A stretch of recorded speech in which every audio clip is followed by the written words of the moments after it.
was really interesting. We went out there to do it. He was completely cooperative and showed us how to do it. So I had a senior scientist from a night vision lab go with me and to watch it because he's going to build the system for me. And so I said, okay, here's all the material, how it goes. And he goes, but there's a piece missing. I said, well, the piece missing is what I'll take care of. And in fairness, he said, look, I have chosen this much of the universe for me. You can move things about in there, but don't tell me I have to relearn physics because I don't want to hear it. In fairness, he replicated it, and I was replicating what Phil was doing, or what Cleve was doing back at Fort Belvoir. So one of the times I went out to, he was in the San Diego area. So I out there, so we set up a 3-screen. So I'm the one who donates the cells. They've got me on the polygraph and on the video camera. And I let them screw around and get things that would be emotional. I could beat the polygraph, but not the white cells. I mean, the white cells said there's an emotional contact, and the polygraph is no deception indicated. Wow. Now, if you wanted the real wow, comes later. So 87 time frame.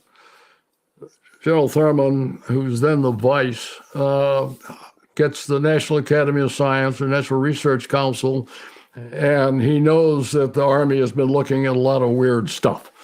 And so he asks them to do a study of all of the unusual things we had doing. And I appeared before him several times. And the initial is, you got the wrong group. Nice folks, all that. But there was only one person who knew anything about psi phenomena, and he was from a founding member of the Skeptic Society. I mean, he was, we could ask about him. That's Ray Hyman. We can discuss him later. But so I got the wrong folks. So we've told them about the various things that we're doing. And so they're going to have a meeting at Scripps, which happens to be in San Diego. Said, hey, this is a good place we can do a show and tell.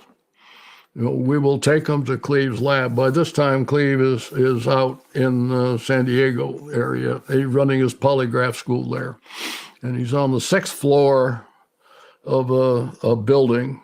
When I draw it, I usually, if you're looking from the top down, one wing is the classroom where these things are going. The other, actually where he lives and has all of this equipment going on. So same thing. When you're doing a thing for the academy, you don't want to know it worked yesterday. You want to know things are working today. So I had arrived early, and the group is coming. And so they agreed to take two. Well, what happens is I donate cells, and we set it up, so it's monitoring me. And then, so they come, and 2 of them go to the lab, and everybody else goes into the classroom where Cleve is going to give a description. Now, Cleve was one of those people where you're asking what time it is, and you get the history of chronometers. So what happens is I'm in there watching, he says, oh, God, he just, Cleve, you got to get going. You're losing these folks because he's going to give kind of the history, and I'm going to say, by the way, I've independently replicated this at Fort Belvoir. So what happens is finally he gets off and he gets my turn. So I stand up to talk, and I'm basically got to hurry it up. In about 90 seconds, his lab assistant comes running in and says, what happened 90 seconds ago? So that's when I started talking. He says, well, this machine just went wild. I can show you these tapes. I got some. It is now just going. Well, I can tell you that telling the National Academy of Science the universe is not built the way they think it is can be emotionally stimulating, because that's what I was telling them, And so what happened is, and you see throughout the time that I'm talking until they run in and they rip it off, it just went wild. And I am considerable distance from my wife. We had forgotten that they were running because they were going to set up to do somebody else. So let me make sure I'm understanding this correctly. So you have a polygraph machine hooked up to your cells, to your white cells. Right. You have nothing hooked up to you. No. When you get an emotional response. But I understand I am a considerable distance away. There's a number of brick walls between me and that thing. Yes. So your emotional response is communicating with the white blood cells in a completely separate room through brick walls, and the polygraph machine is measuring the emotional response. Yeah, and it went wild. This is why you told me not to be messing around with photons and electrons the other day on the phone, isn't it? Well, there is no rational explanation for why I had done it at 50 miles or so. It was from Belvoir to Arlington Hall.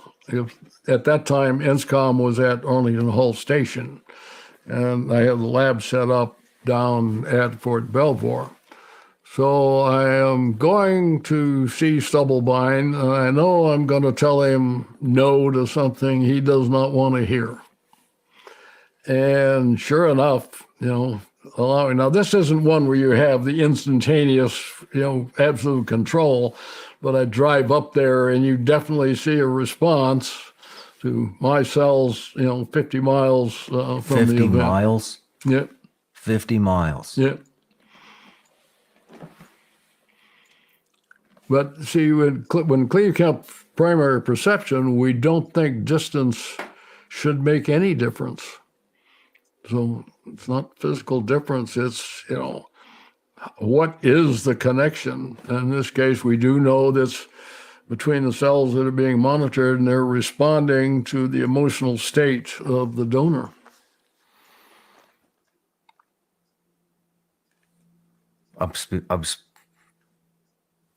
Is this like particle entanglement?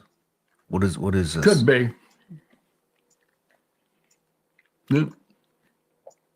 That's what Bell's theorem. You spin one way and distance should not make a difference. What's the farthest you guys tested this? Well, that was probably that 50, from Belvoir to Arlington. And again, that's not nearly as exact. The real exact one, again, was when we were in the building. Mm-hmm. And again, straight line distance, you had, 2 brick walls and several internal walls between us and the equipment. What did the spectators think about that? The report came out, and there was no word whatsoever mentioning it. Nothing. Yeah. It was just totally ignored. What are your thoughts about the plants at the time responding to human emotion? Not a word. What did you think? Oh, well, that's what got us interested. And then, from beyond, that's interesting, but what can you do with this? Do you think it means humans can communicate with plant life? Oh, absolutely. There's no doubt about that. And Chris Bird wrote books. I mean, there's several books written on that. And the same with plants respond to music and things of that nature. But we thought, again, the more interesting aspect was not just the plants. Well, we're getting some very fundamental issues, but the whole deal of the role of consciousness and that everything really is interconnected, and in ways that we couldn't possibly imagine. Wow. Let's keep going down some of these different things that you guys studied. What is neuro-linguistic programming? Ooh.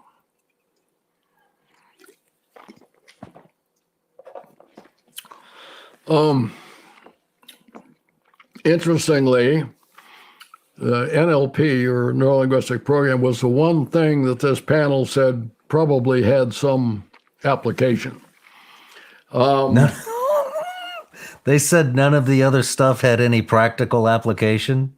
Well, they believed NLP because the amount of research that went into it is high. Now, okay, this was invented by John Grinder and Richard Bandler. A little publicity, but there's a new movie out called Altered States by Richard Bandler, which addresses all of these. And yeah, I'm in it with some others who did have practical application. It is that there is a physical response that's stored in the body. And you may have heard of things like anchoring or imaging, mirroring, and things. How do you increase compatibility between one person? That has very practical applications. Now, the issue, when it was formed, what they did is they looked at Fritz Perls, Virginia Satir, and the Ericksons. And the question was, why is it that these people have very rapid success in treating individuals, and people who take their techniques and, continue on, the effects kind of dissipate?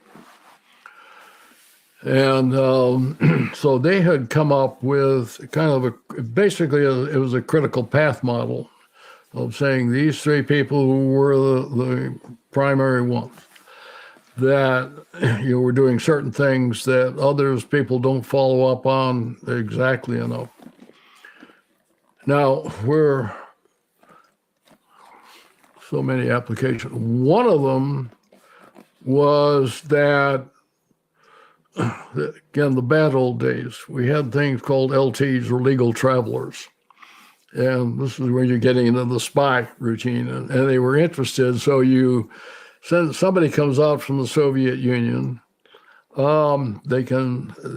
known that they're coming out, they're going back. That's why it's illegal travelers going back and forth. So you want to know, did the KGB count them and turn them?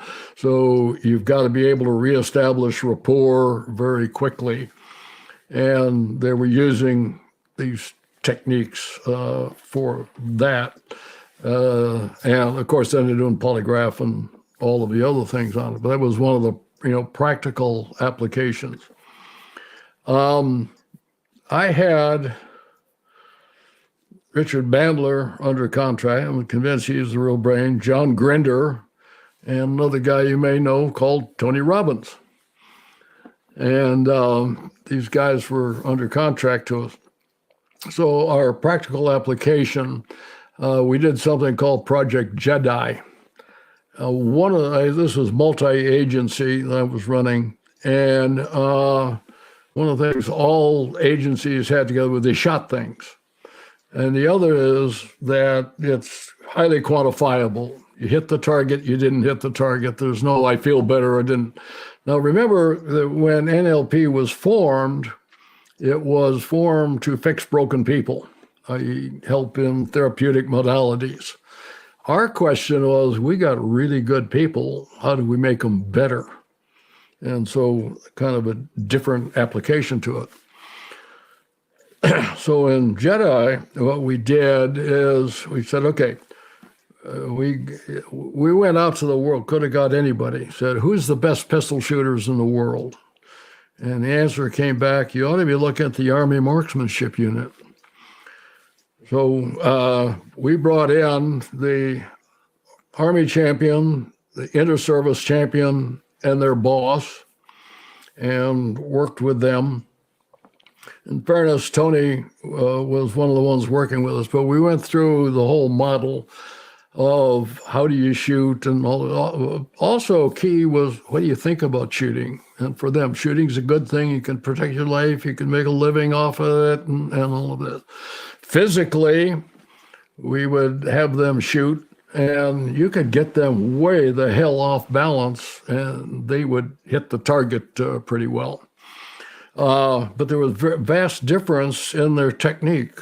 When they came in, one of them, they came in, he opened the box, put it on, put on his glasses, did a whole bunch of, if you interrupted him, took his hat off, put the glasses, went back to the, another one to go, yeah, okay, and he'd go back to shooting. So obviously all this other stuff is not critical. But we developed what we called basically the critical path model. What is it that makes a good shooter? And then we took two groups of people. They were split, kind of paired samples. They were all military. Many of them had never shot a .45 before. And the other thing about 45 is people would say, it's a terrible weapon. You do better throwing it than shooting it. And so we took a group, we designed a process using NLP, and then we took one group that we trained, one group that the Army Marksmanship Unit trained using their procedure.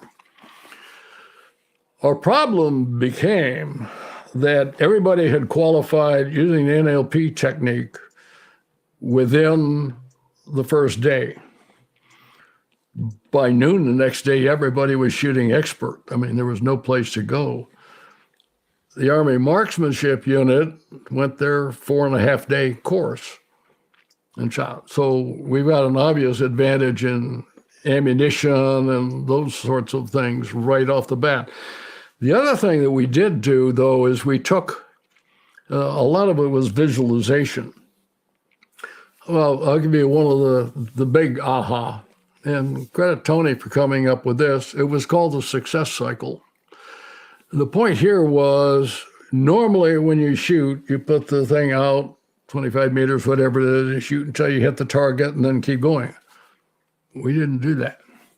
The target started at point blank range, and you could not miss. That's what we call it the success model. You could not fail. And then kept moving it back until you were doing it. So you learn success from the beginning, and that was really critical. And like I say, within a day and a half, we got everybody at the expert level on it. And it was unfortunate. We had started into another project right after that, besides shooting. One of the questions that came up, again, we're in the battle days, and the Soviets are still there, and they had an issue with NSA and listening, see what they would do. Remember, there's a fist. They're using Morse code and sending things. And yeah, everything is encrypted, but there was a lot of background chatter. Before they would start sending the message, hi, how are you? Blah, blah, blah, and they got to learn people what they called fifth. The problem was there were two. One, the Soviets were much faster than our people. They're going to 60 words a minute, and ours are kind of maxing at 20, 25. The big problem was we sent people to school, and by the time they would go to school for a long time, go on leave, report to the next unit, they have to be retrained. The skills were not training. The big aha was we were asking the wrong questions. The selection criteria was who are smart people, that's good. Who can type, that's probably pretty good. The critical question, what kind of stereo equipment do you have?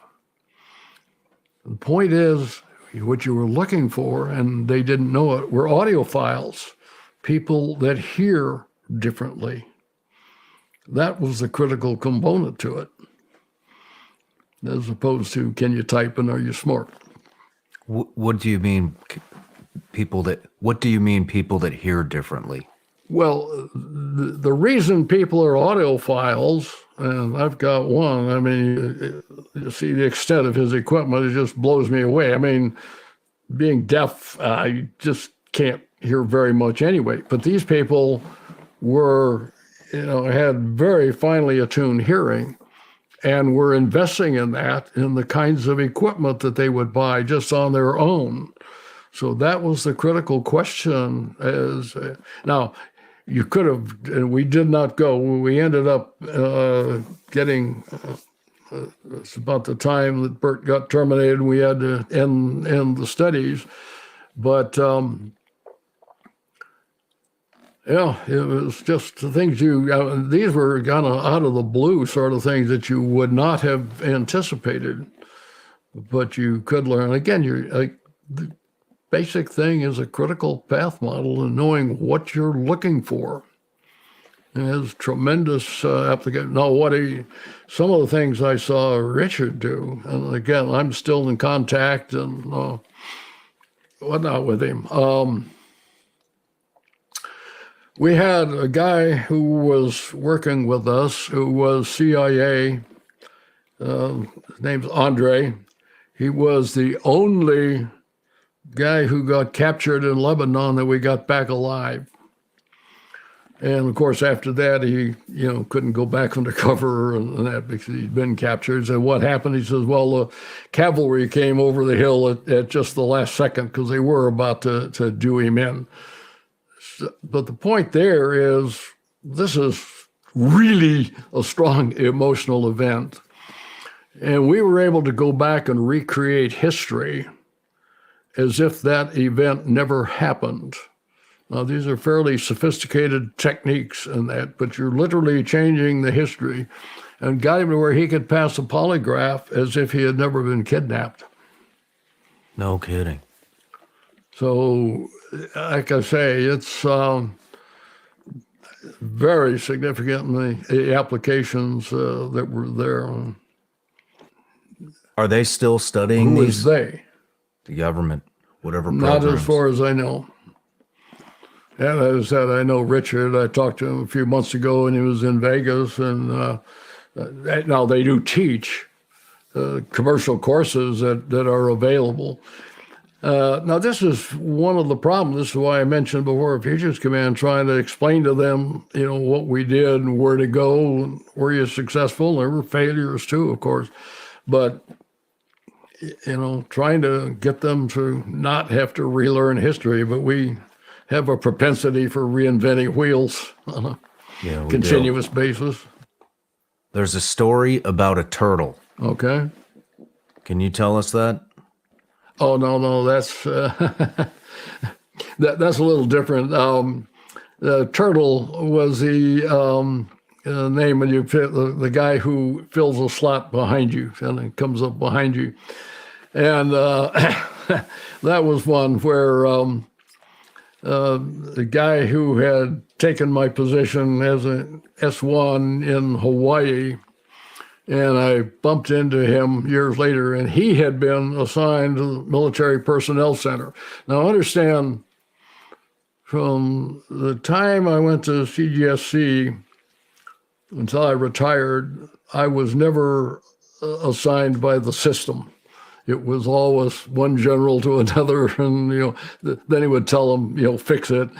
And I happened to bump into him, and I knew he was at Milpersan, and he says, I had to keep your file in my drawer for no month because nobody knew what to do with it. No place to put it. Wow. So, how long were you at INSCOM? Not sure. 2 to 3 years. 2 or 3 years. What happened is Stubblebine was forced into retirement, and they knew I couldn't stay there because the guy coming in, Ed Soyster, had taken his place, who was not, of all things, he was an artillery officer, not even an intelligence officer. But the big system was not happy, and the program had morphed and now gone to DIA. And yeah, they knew that I would not survive in that environment. So this is when I went to, with the same thing. It was a personal handoff. We went and found there was a 3-star at Army Materiel Command who was amenable to these sorts of things. And so I went to work for them. So most of these things, you got to really had a day job. And that was definitely true when I got to AMC and all the UFO stuff and that. During the period at INSCOM, it was when I had a lot more flexibility, but did the other things most of the time had, an assignment you could fall back on. Yeah. More than a cover story, but you actually did a job. Okay. What were you also studying out of body experience when you were at INSCOM? Well, yeah, I'm familiar with sensory deprivation. I actually had a sensory deprivation tank because when you get into near-death experiences, and remember, this is where all these things, the time frame blend back and feathers, so you have civilian and military applications concurrently in many areas. In NDEs, near-death experience, autoscopic, what they call is seeing your body from being outside, is one of the critical things. And then one of the issues that had come up with remote viewing is, where's consciousness? And there are some studies. What's the guy's name? It was a guy at Maimonides had done some studies, and they were wondering whether or not is consciousness as we know it is here, or is it physically at the location, and is that a requirement? Alex Tanis is the guy's name. And the experiments there were they had him, because he said, I'm going out of my body. And what they did is they put at a different location inside the same building. They had a target, but the target was generated in such a way, they had like wheels and things that would show up. The only way you could see the proper one is if physically your point of origin was at one location. Otherwise, the other things wouldn't line up correctly. They also put in strain gauges to sense, is there something there? You can argue what that something is, but it talks to the potential for a physical interaction as opposed to just pure consciousness or pure thought. And they were able to prove pretty conclusively that, at the time that he would report being out of body, that they were sensing something at the point, and then he could accurately, most of the time, report not 100%. And that's one of the problems. A lot of these things are never 100% sort of thing.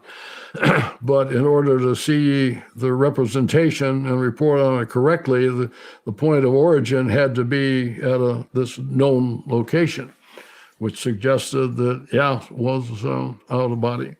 And again, this is something that's reported quite frequently as part of near-death experience, but not necessarily all of them. You had a recent guest, and I don't want to put him on the spot or speak for him, but Ryan Hendrickson. Who has an experience, and I've talked to him since. I found it absolutely fascinating. I recommend it to everybody. A very inspirational kind of event. But steps on a IED in Afghanistan, literally blows his leg off. But what interested me in the words that I heard there is he's talking about the life review, about being able to see this thing. And I've been able to talk to him. I won't go into it because he can discuss it if he wants, but it was very much, his perception was a little different from most of them, but it was, that he understood not only the event, but how that event impacted others from an emotional standpoint. And that is also one of the common features of many near-death experiences. I'll tell you that there's never anything that's absolute 100%. I mean, many of these things have infinite variations. But, the question was, I hope Joe mentioned some, because he talks about some of the things that happened to him, and that being, one of the questions that's come up is, can you sense an out of body or a consciousness being there? And there's a whole field on how do you do psychic protection to protect the individual, protect yourself if you're doing those sorts of things. Have you come up with any conclusions? None of these have conclusions. Yeah. No. Yeah. Now, what we do, and one of the big issues that has come up on Skinwalker, you've probably heard about the hitchhiker effect, of where things have followed some of these people. And what I did last time I was at the ranch, do certain protections, Native American smudging, for instance, as an example. I've talked to Colin Kelleher, who's was one of the key people, particularly in the OSAP program, and he was at NIDS. We were there at the same time and spent a lot of time at the ranch, and they would go through kind of protective measurements, and this is in the if you believe category, but can't hurt. Yeah. I have a question. At your time at INSCOM, you're studying all these things, out-of-body experience, remote viewing, primary perception, the Hutchinson effect, neurolinguistic programming. How are you recruiting your subjects? These people that have these abilities, that can bend metal, that can remote view. How are you finding them? Yeah, that's there weren't them. We didn't actually do recruiting. Now, I mean, with Clave, the subjects basically were me. I would. It's like we get into non-lethal weapons and things like that. I do these things. I've been shot by all of the systems, and when we were doing it, I go out and do these things. The same with Hutchison. Yeah, I was the one directly involved in getting them, bringing in other scientists, but basically as observers to authenticate that what we were getting was real. The one where we did the pistol shooting that I mentioned in Project Jedi, not sure how, but when we were able to get maybe 30 people. I'm not sure exactly how we did that. You gotta remember, we're talking almost 40 years ago. In some cases, it is 40. The reason I'm asking is because we could put something out right now saying, "Hey, we want people to email into this email if you have an ability that you can bend metal." I don't know the percentage. I would assume that 99% of the people that email in are completely full of shit. And so that's kind of what. How did you sift through and find these people? What you're arguing to here or discussing is the difference between the Soviet approach and our approach. And that was one of the key things that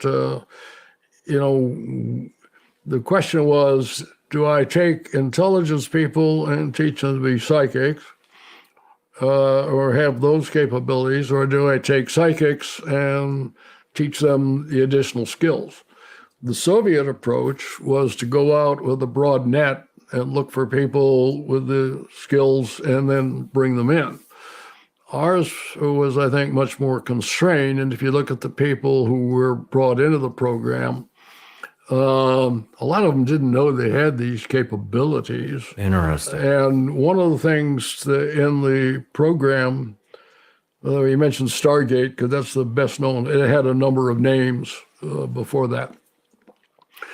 But they were doing personality tests specifically to address your question. Where do you look? Do you find people? And they did find MBTI was something we used. Myers-Briggs Type Indicator was one of several ones that. What is that? What is that?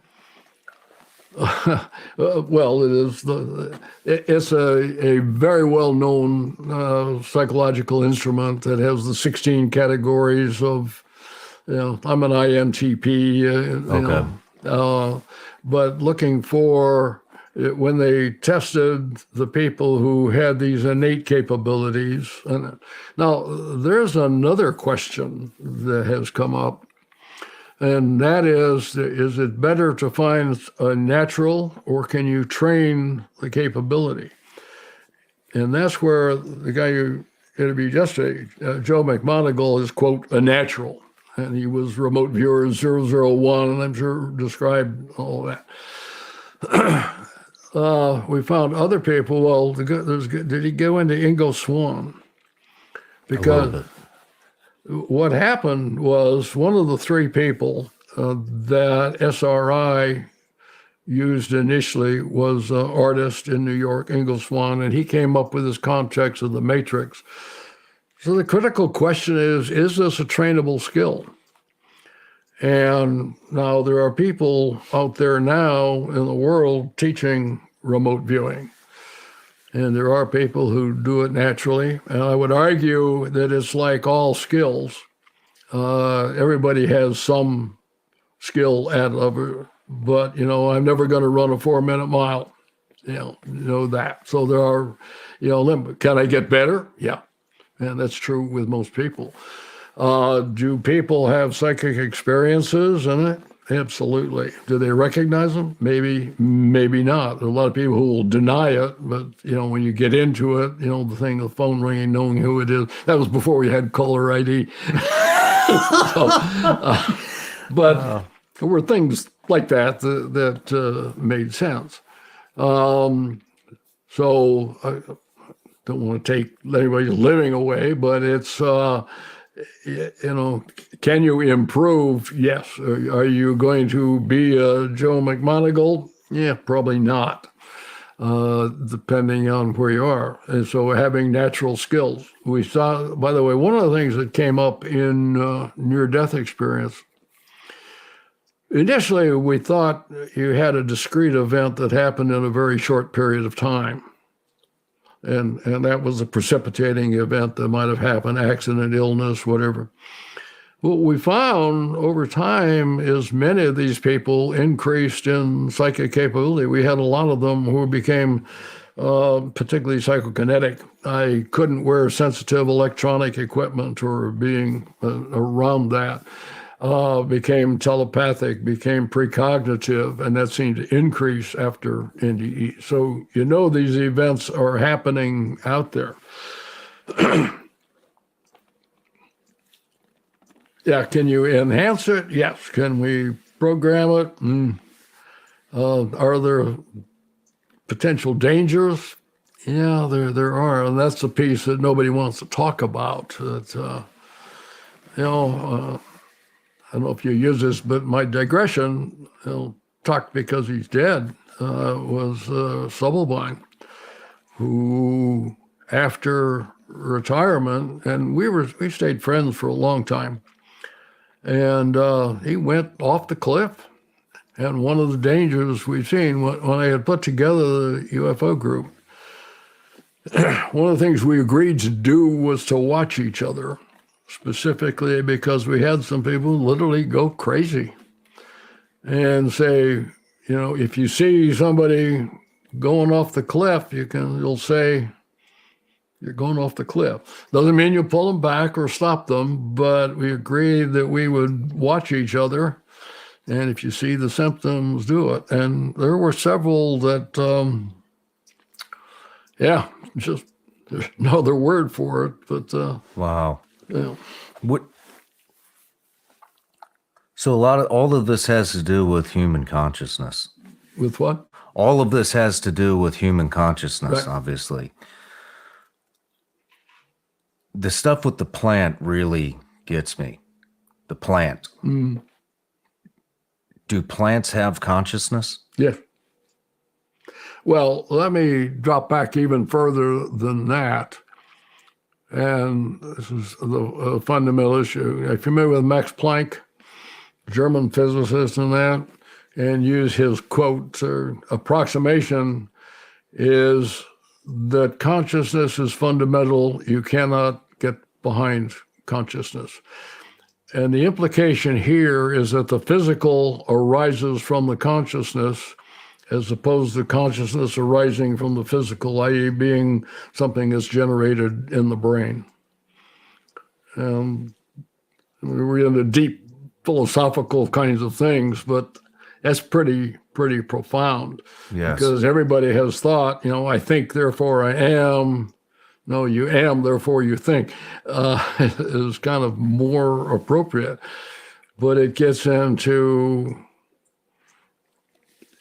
just everything. So everything is interrelated at a level that's almost definitely impossible for humans to contemplate. It's that big.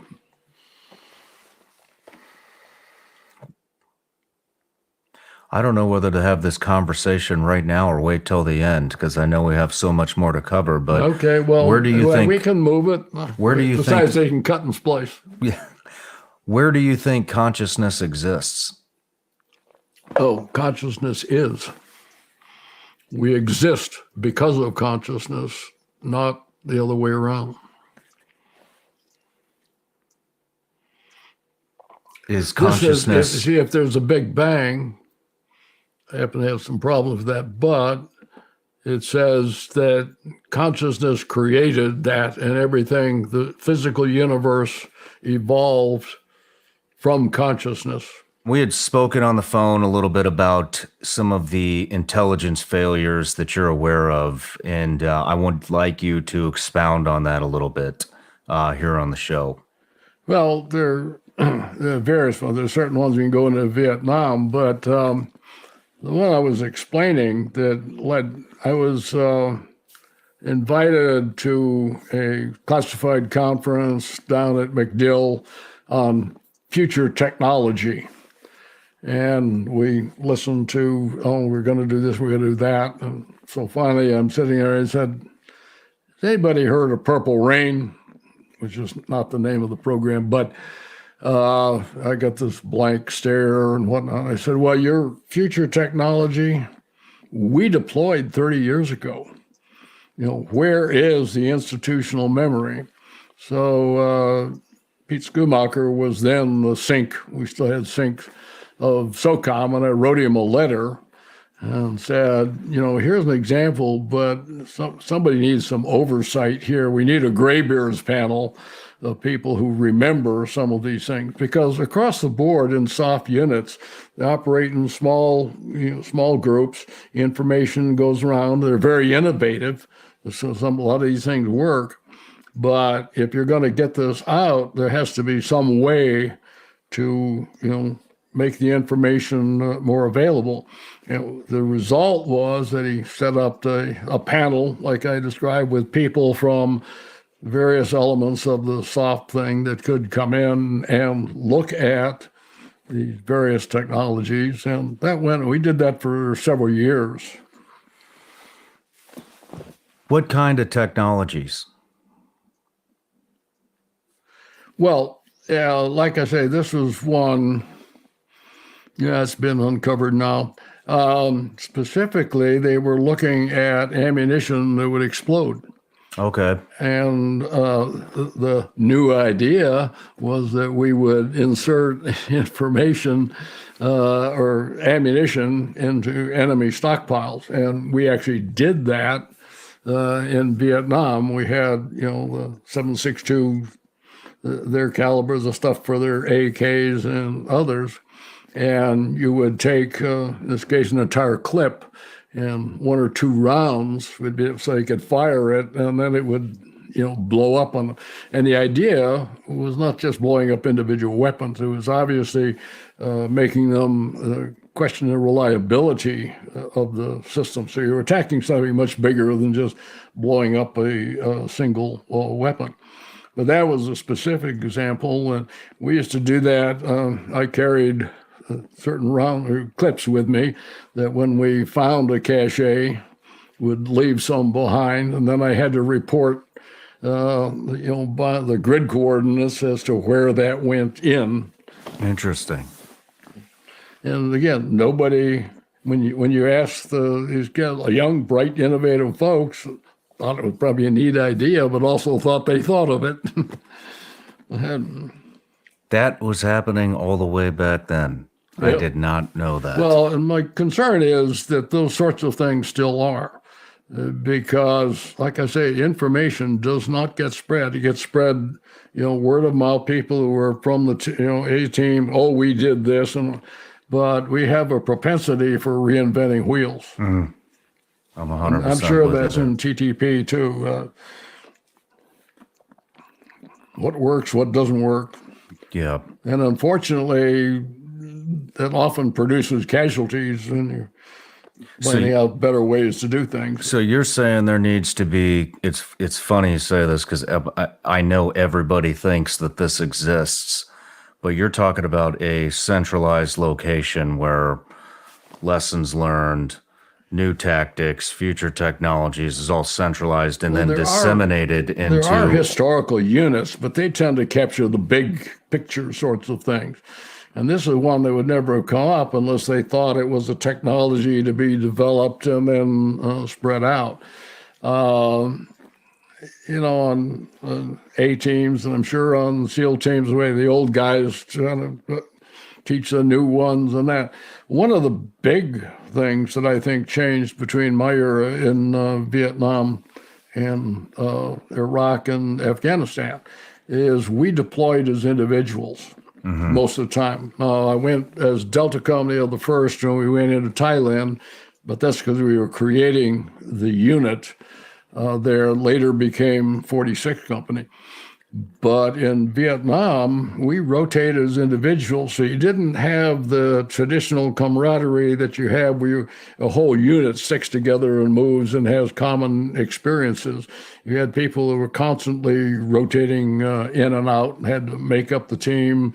And, as you know, these teams work closely and it relies on, personal experience and who you think's reliable and who not. Mm-hmm. Very true. Very true. That's something that we ran into a lot of problems that could have been solved if there would have been a centralized location for stuff like that where that was disseminated, because you have stuff you have lessons learned and new tactics, new whatever, within just your team, your platoon, and then you have team wide, which is a handful of platoons. Then you have your coast of SEAL teams. Then you have SOF in general, Special Operations Forces in general, of all the different units. And yeah, there is some stuff that gets disseminated out to each team. But I mean, even lessons like I can give you an example. Most of it's personality dependent. Have you got the right people at the right place and interacting? Like an example that we had was, Iraq in 2005, we're using green tip, armor-piercing rounds against people that don't wear armor. And it takes a lot more bullets to put somebody down with armor-piercing rounds when they don't have armor than it does to use something like a 77 grain 5.56 round. Something with a lot more weight and not as much velocity behind it.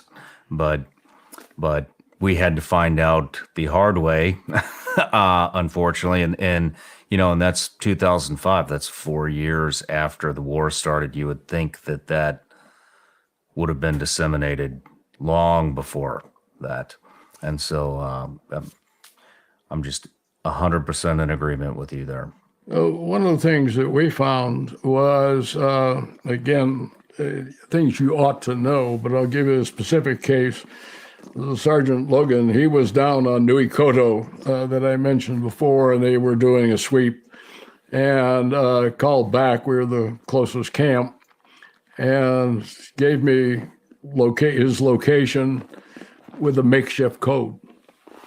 I think it was Big Nuts Joe or something like that. And he goes in, well, we'll expand. I just looked at it. No, I know where you are. I mean, I didn't, need anything to break it, just looking at, not even knowing which one he was using. Somebody else was listening that night, and they did not make the morning. One of the tough things was there was a Sergeant Logan, and years later I was at Fort Hood, and I forget how it was, but ended up having to go visit his mother, and that's tough. Yeah. Yeah. Well, we had another one. Again, this is using the same things and assuming everything's going to be okay. I mentioned that we had a company on top of Nui Jai and at the bottom, and that every month they would go up and stay up a month, and the word, of course, would get out when we were going to do that. There's one, three guys got hit. There was a changeover point where the ones would come down, they would meet and then go, but they always used the same place. And turned out it was mine. There was a guy by the name of Larry Schmidt. There were three guys. Schmidt is the one who took a CBU right next to his leg, man. Absolutely shredded him. And we went in, all three of the Americans that were up there were hit. Unfortunately, one of them thought we would leave him and threw a smoke grenade, which was tall grass, and set it on fire. And fortunately, there had been a Huey that was at Chowduck, and they came down and picked me up. And we went in and rappelled in, not knowing we were rappelling into a minefield. Oh, man. But, I had to pick Schmidt. He eventually lost his leg. It also turns out that they had more than just the mines. I didn't learn until a number of years later that we were taking direct fire from a recoilless rifle that they had in there, and actually didn't realize that it hit the helicopter when I had put Schmidt on there, and that they were able to get down, but it was unserviceable by the time it was done. Man. But that was a failure of doing the same thing and thinking we did this, it'll be okay. You can keep doing these things without, somebody else learning. The other, like I said, with Logan, our assumption that you could talk on the radio, we had people who could speak English pretty well that were just listening. I'm sure you run into that. I had mentioned earlier our problem. We had a fair number of folks we knew that were not loyal to us at the time, too. I said probably 10% of the... That's a lot. Yeah. It only takes one. Yeah. It only takes one. But, yeah. Well, John, you had mentioned that there are possible dangers to out-of-body experience. What would those dangers be? Well, again, you're in the highly, theoretical area, and the question is, can you be identified being out there? There is an issue of once you're out of your body, can you get back? The cute story I tell about Bob Monroe, because people would come to him and say, can you guarantee you it can take you out of my body? And he said, yeah. He said, oh, well, good. He says, you understand it's permanent. So But, can you get lost out there? Like, probably not, but there are people who are concerned about those things. And it's certainly an area that we don't understand. That's an interesting point. Has there been a report, or do you know anybody that had troubles finding their way back? If people have had trouble, I can't know of anybody who's got lost because we haven't heard from them. Guess not. You have heard from people that got lost. Well, yeah, lost. Or had trouble. Kind of wondering about, can they get back? Vast majority said I was there, and most of them actually say they were in immediate proximity to the physical, but there are others who literally go off into the stars and really come back. Yeah. Could you share with us an example of that? I'm not one specific, but I've certainly heard stories. They talk about being out of their body and usually going up through the ceiling or through the roof and outside, and then getting, just like in the movies, and it gets farther and farther away. But then you also usually transition to a different kind of scenario as to, it's not so much a where, but what's going on and all of that. I've heard people do this while under psychedelics multiple times.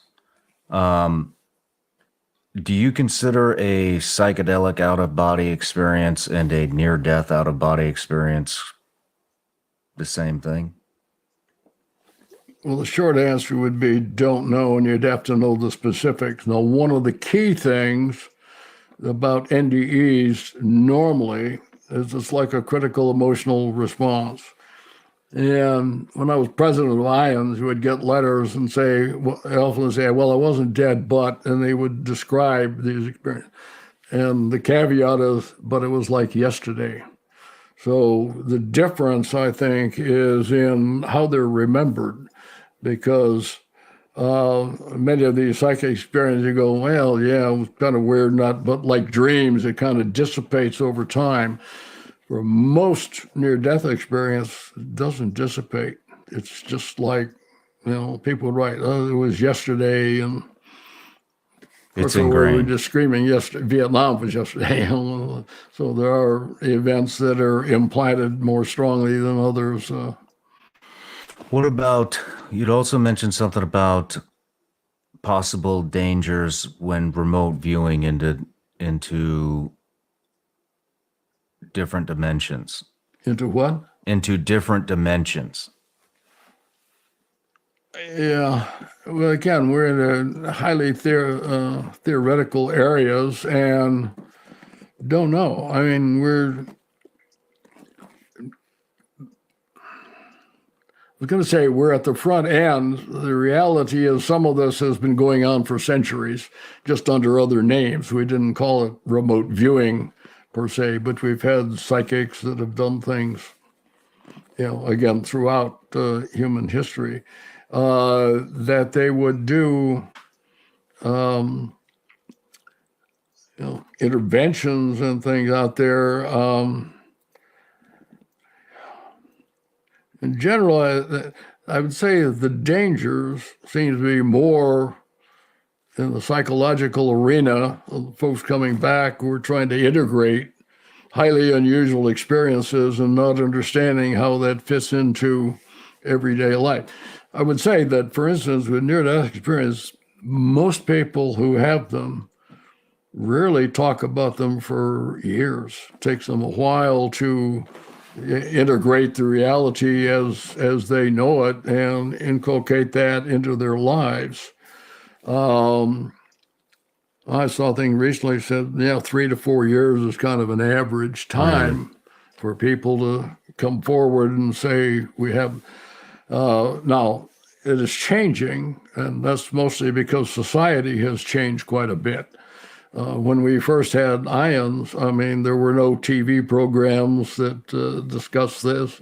And when they did, it was the one with Larry Hagman, Genie, I Dream of Genie and things like that, which is very different from, no, this is a real experience or something that happened to me. And it found that the idea of, a rational aspect of that is, it certainly was, you don't want to tell your doctor this, because the answer usually is, I can fix that. We'll give you a shot of something and it'll go away.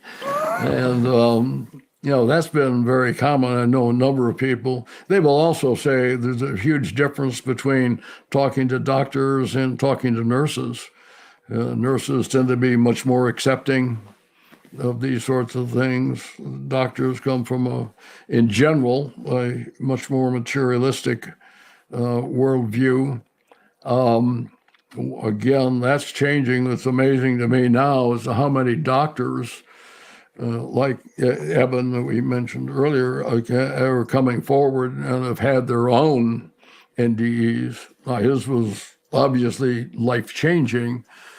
And again, as a neurosurgeon, this can't possibly be, but here it is, and now it's my experience, and so. Going back to remote viewing, I interviewed Joe McMonagle yesterday, as you know, and he had spoken about a remote viewing that he did on Mars. Have you ever heard of other remote viewers remote viewing another planet or possibly another galaxy? Well, one of the critical things that happened in the early days is that this was with Ingo Swann. And this was before the target, unbeknownst to everybody, was Jupiter. And everybody knew about the rings on Saturn. And I forget whether Voyager had gone out, but had not gotten there yet. And so he came back, and he didn't even know it was not the target on the planet. I mean, it wasn't like he wants to go out and look. It could have been anything in the world, or in this case, beyond. And he came back and reported a planet, and had rings around it, and it was Jupiter. And people said, bullshit. Saturn has rings, not Jupiter. And Voyager went by, and Jupiter has rings that we never knew about. So that's when we had authentication. I do hear stories of people who make it, and very hard to believe. There's there's a whole thing going on around now that you can probably find on the internet about that we actually have a base on Mars, and that this gets into the pedophilia thing, and that kids are taken to the base there. And I mean, it just gets into things that are demonstrably false, but does get into the folklore that's there. Wow, I've not heard of that. Yeah. And I had, in fact, there was an article that I got stopped that was being printed that said, quote, you think about the logistical aspects of maintaining a base on Mars. We haven't been there, but other than remote craft. And the quote was, the launches slip out of Cape Canaveral all the time. They said, no, when they launch, half of Florida knows that there's launches. But this is the problem in all of these areas. There is so much BS in there that it's very hard to, and there's some percentage of people are going to believe anything. So. Very true. And I think we'll run into that with whatever we've talked about today, because many of the things we've talked about are kind of hard to believe and highly speculative. Have you ever heard of anyone remote viewing into a no galaxy? No. I wonder if that would be possible. Well, there should not be any limits.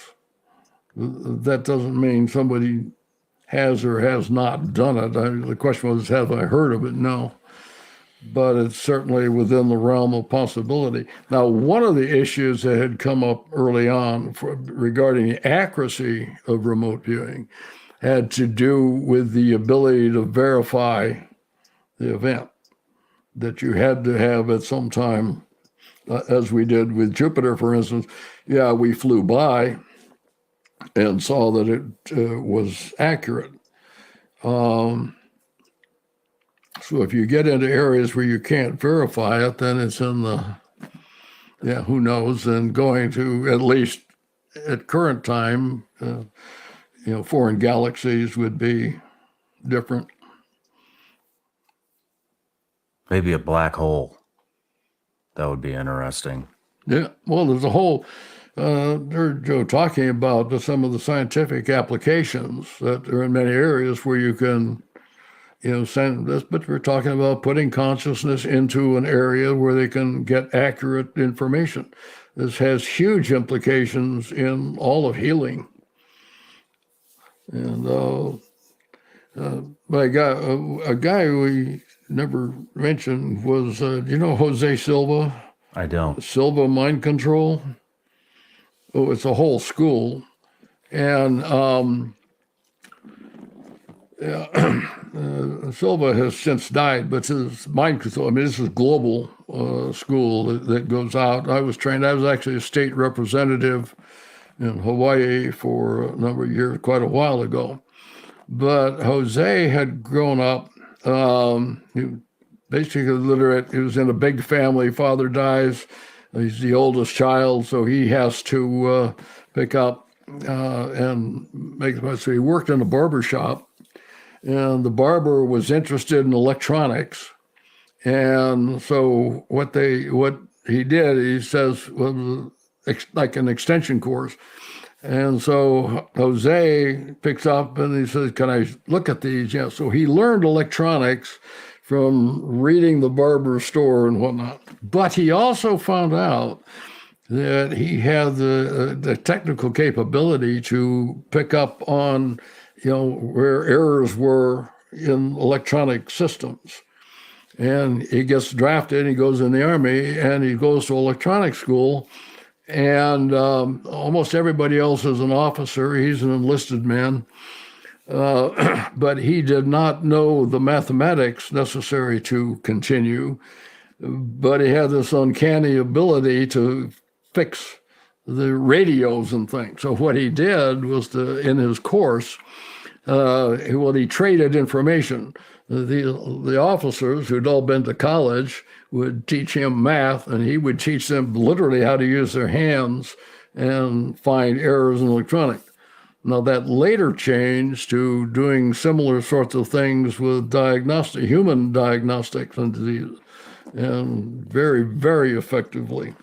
Interesting. I was just going to ask you if you have heard of remote viewing into the human body to maybe diagnose cancer or no, that's exactly what he was doing and teaching folks.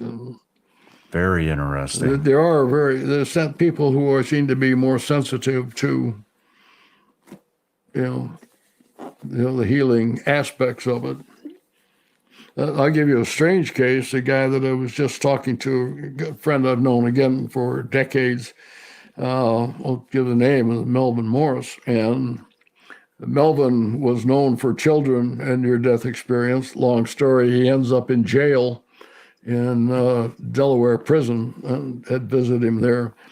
But there's a new program out on, one of the things he had done was teach people to meditate, and the effect that it was having on a number of folks. And he said, well, how do you meditate in jail? Because jails are just noisy constantly. And he talked about the process of teaching people just to take, short periods of time and be able to get information quieting the mind. The other thing that I'd heard when I'd visited him there is here he is teaching these prisoners how to do hands-on healing. And, this was not, as he points out, most of these are young black folks and he's an old white doctor, so culturally, totally different. And they would come to him for advice on, medical issues and things like that. And they would teach him some of the cultural issues of how to survive in a prison. But, had a mutual relationship and was able to teach groups that he just normally would not be involved in any of these sorts of things. It had a profound impact on a number of them, particularly in drug addicts. Said quite a few of them were heroin addicts, and they were able to teach them how to overcome the addiction. Wow. Because even in jail, they would have the craving, but using these meditative techniques, were able to avoid it. That's incredible. That is incredible. What an impact on the world that could make. Yeah. Right? I gotta take a minute and wrap my head around this. Let's take a break. Okay. I want to give a big thank you out right now to all the Vigilance Elite patrons out there that are watching the show right now. Just want to say thank you guys. You are our top supporters and you're what makes this show actually happen. If you're not on Vigilance Elite Patreon, I want to tell you a little bit about what's going on in there. So, we do a little bit of everything. There's plenty of behind the scenes content from the actual Shawn Ryan show. On top of that, basically what I do is I take a lot of the questions that I get from you guys or the patrons, and then I turn them into videos. So we get, right now, there's a lot of concern about self-defense, home defense, crimes on the rise all throughout the country, actually all throughout the world. And so we talk about everything from how to prep your home, how to clear your home, how to get familiar with a firearm, both rifle and pistol, for beginners and advanced. We talk about mindset. We talk about defensive driving. We have an end of the month live chat that I'm on at the end of every month where we can talk about whatever topics you guys have. It's actually done on Zoom. You might enjoy it. Check it out. And if Zoom's not your thing, or you don't like live chats, like I said, there's a library of well over 100 videos on where to start with prepping, all the firearm stuff, pretty much anything you can think of, it's on there. So anyways, go to www.patreon.com/vigilanceelite, or just go in the link in the description. It'll take you right there. And if you don't want to, and you just want to continue to watch the show, that's fine too. I appreciate it either way. Love you all. Let's get back to the show. Thank you. How many guys out there are worried about brain health? You know, all we hear about is fitness. Everybody's getting ready for bikini season because spring's right around the corner. I'm personally more concerned about my brain. You look around, you see all these brain diseases that are getting out of control. I'm going to take everything I can to improve the health of my brain. And I'm going to tell you about my 5 favorite supplements from Laird Superfoods that help with brain health. All right, the first thing I do every morning is I have Laird Superfood Creamer. It's got adaptogens and functional mushrooms, which are great for brain health. I put this in my tea. Tastes amazing. Who likes vegetables? Cool, me neither. That's why I take Laird's Daily Greens. Just pour it in a cup, shoot it real quick. You got your daily vegetable intake. Plus, guess what? Yep, that's right. Functional mushroom extract. There's 6 different kinds in here. Once again, great for brain health. After greens, we got Daily Reds. This one doesn't actually have any functional mushrooms in it, but I can't stand beets. I think they taste like shit. And so I take 1 scoop of this, put it in my water, and I don't have to eat beets anymore. All right, we're winding down the day now. This is the next supplement I take every single night. Laird's Sleep and Recovery. Helps me sleep, helps me recover from my daily workout. And guess what? Yep, you're right. It has mushroom extract. Guess what? It's good for your brain. And I saved the best for last. Most of you know this. My favorite supplement at Laird's is Performance Mushrooms. Has a ton of mushroom extract. Super, super good for your brain. Take it every single day, sometimes multiple times a day. These are my 5 favorite supplements from Laird Superfoods. You can go over to lairdsuperfoods.com, use the promo code SRS, save 20%. Ladies and gents, I would not have partnered with this company if I didn't believe in them. They take the cleanest ingredients. They try to source everything in America unless they find a better ingredient that's more quality somewhere else. I think we can all appreciate that. Once again, lairdsuperfoods.com, use the promo code SRS. That'll save you 20%. All right, John, we're back from the break. We just kind of wrapped up your career at INSCOM, and now we want to move into LabCom. What is LabCom? Well, there's an intermediate step, and that's at the Army Materiel Command. And what had happened is that, of course, the Navy has had an Office of Naval, the research, and the Army had just decided to integrate all the Army laboratories that were kind of disparate. So they put them under a laboratory command, which is what it was. Now, at the time, do you know the color of money? Green. Oh. Let's not get into that. That's by the color of money, I mean, when Congress appropriates things, it comes down with certain characteristics assigned to it and whatnot. And the P6 account, see, you want to know, another one, we were working in the P2 account, which is the intelligence funding. So when I moved to Laboratory Command, actually Army Materiel Command, we're working the 6-3 account, which is the R&D money. And I was interesting. I was executive. Well, this is one of the areas where strange things happen. The Army was looking for the next big X.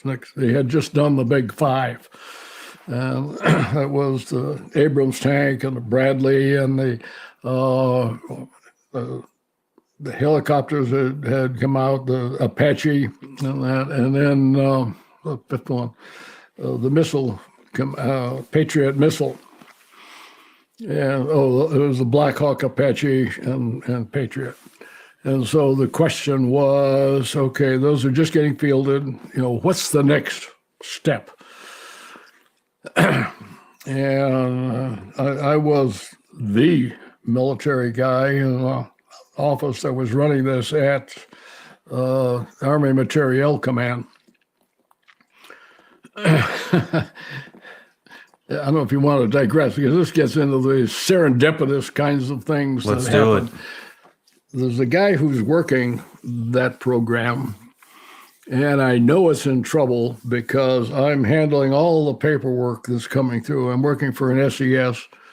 I'm still a lieutenant colonel at the time, with no hopes of promotion. But I had been saved from the INSCOM, the intel folks who were, would have ground me up in a heartbeat, who were very much not happy with any of these things that were going on. I mean, it was quite a battle. And as I said, my boss had been forced out of the military over that.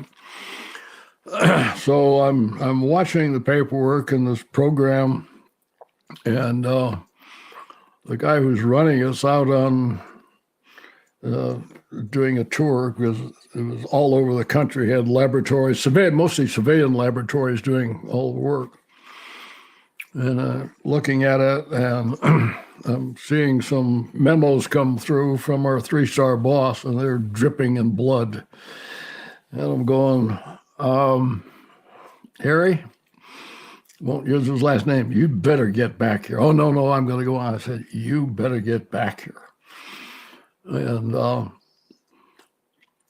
he says, no, I'm going on. So I got a call and said I was supposed to meet with Dr. Haley, and then with the 3-star level.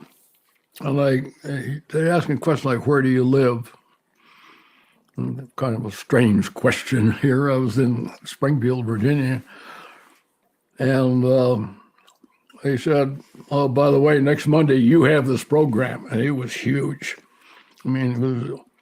What I asked about the color of money is basically the 6.3A program that covers billions.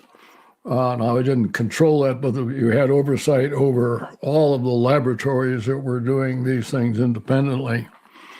And they say, next Monday it's yours. And go, oh, wait a minute, how did we end up here? I ended up writing a plan that frankly got me promoted. And the simple words, it was the new thrust is what it was called. It was going to be what is the next big kinds of things. And the thing that worked was I said, new thrust is a process as opposed to a thing.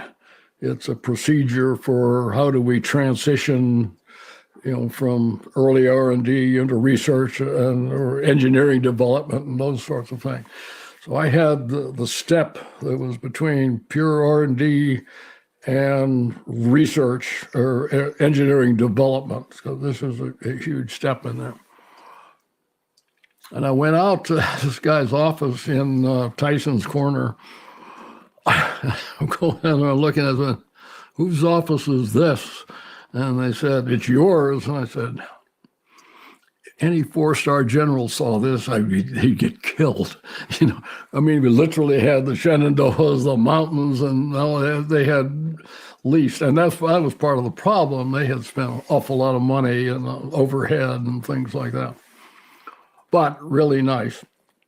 So working those programs. And then the Army in infinite wisdom decided that they ought to bring the laboratories together and have one command, a 2-star level command that had oversight over that. And part of that was the ASCO, or the Advanced Systems Concept Office. Now, what you had to understand is that we were in an organization that was between 1% and 2% green, meaning uniformed. I had 5, I guess, GS-15s that worked for me. I mean, each of them had major sectors, and we were looking at big stuff with precision-guided munitions. Remember, we're talking the 80s now. We're nowhere near, where we are now in technology. This is the stuff that's evolving. Had a whole RISTA component, reconnaissance and target acquisition, or surveillance target reconnaissance. Had C4I, with command and control communications, where how computers were now being integrated, everything, and all of the tactical directed energy. These were lasers, microwaves, and then particle beams was part of it. And again, we got to remember the technology was nowhere where it was then. And so anyway, I ended up working for a couple of different 2-star generals there, but that was the thrust of it. But again, very straightforward, it was the cutting edge of technology in the late 80s. Interesting. And where did you go from there? Retirement.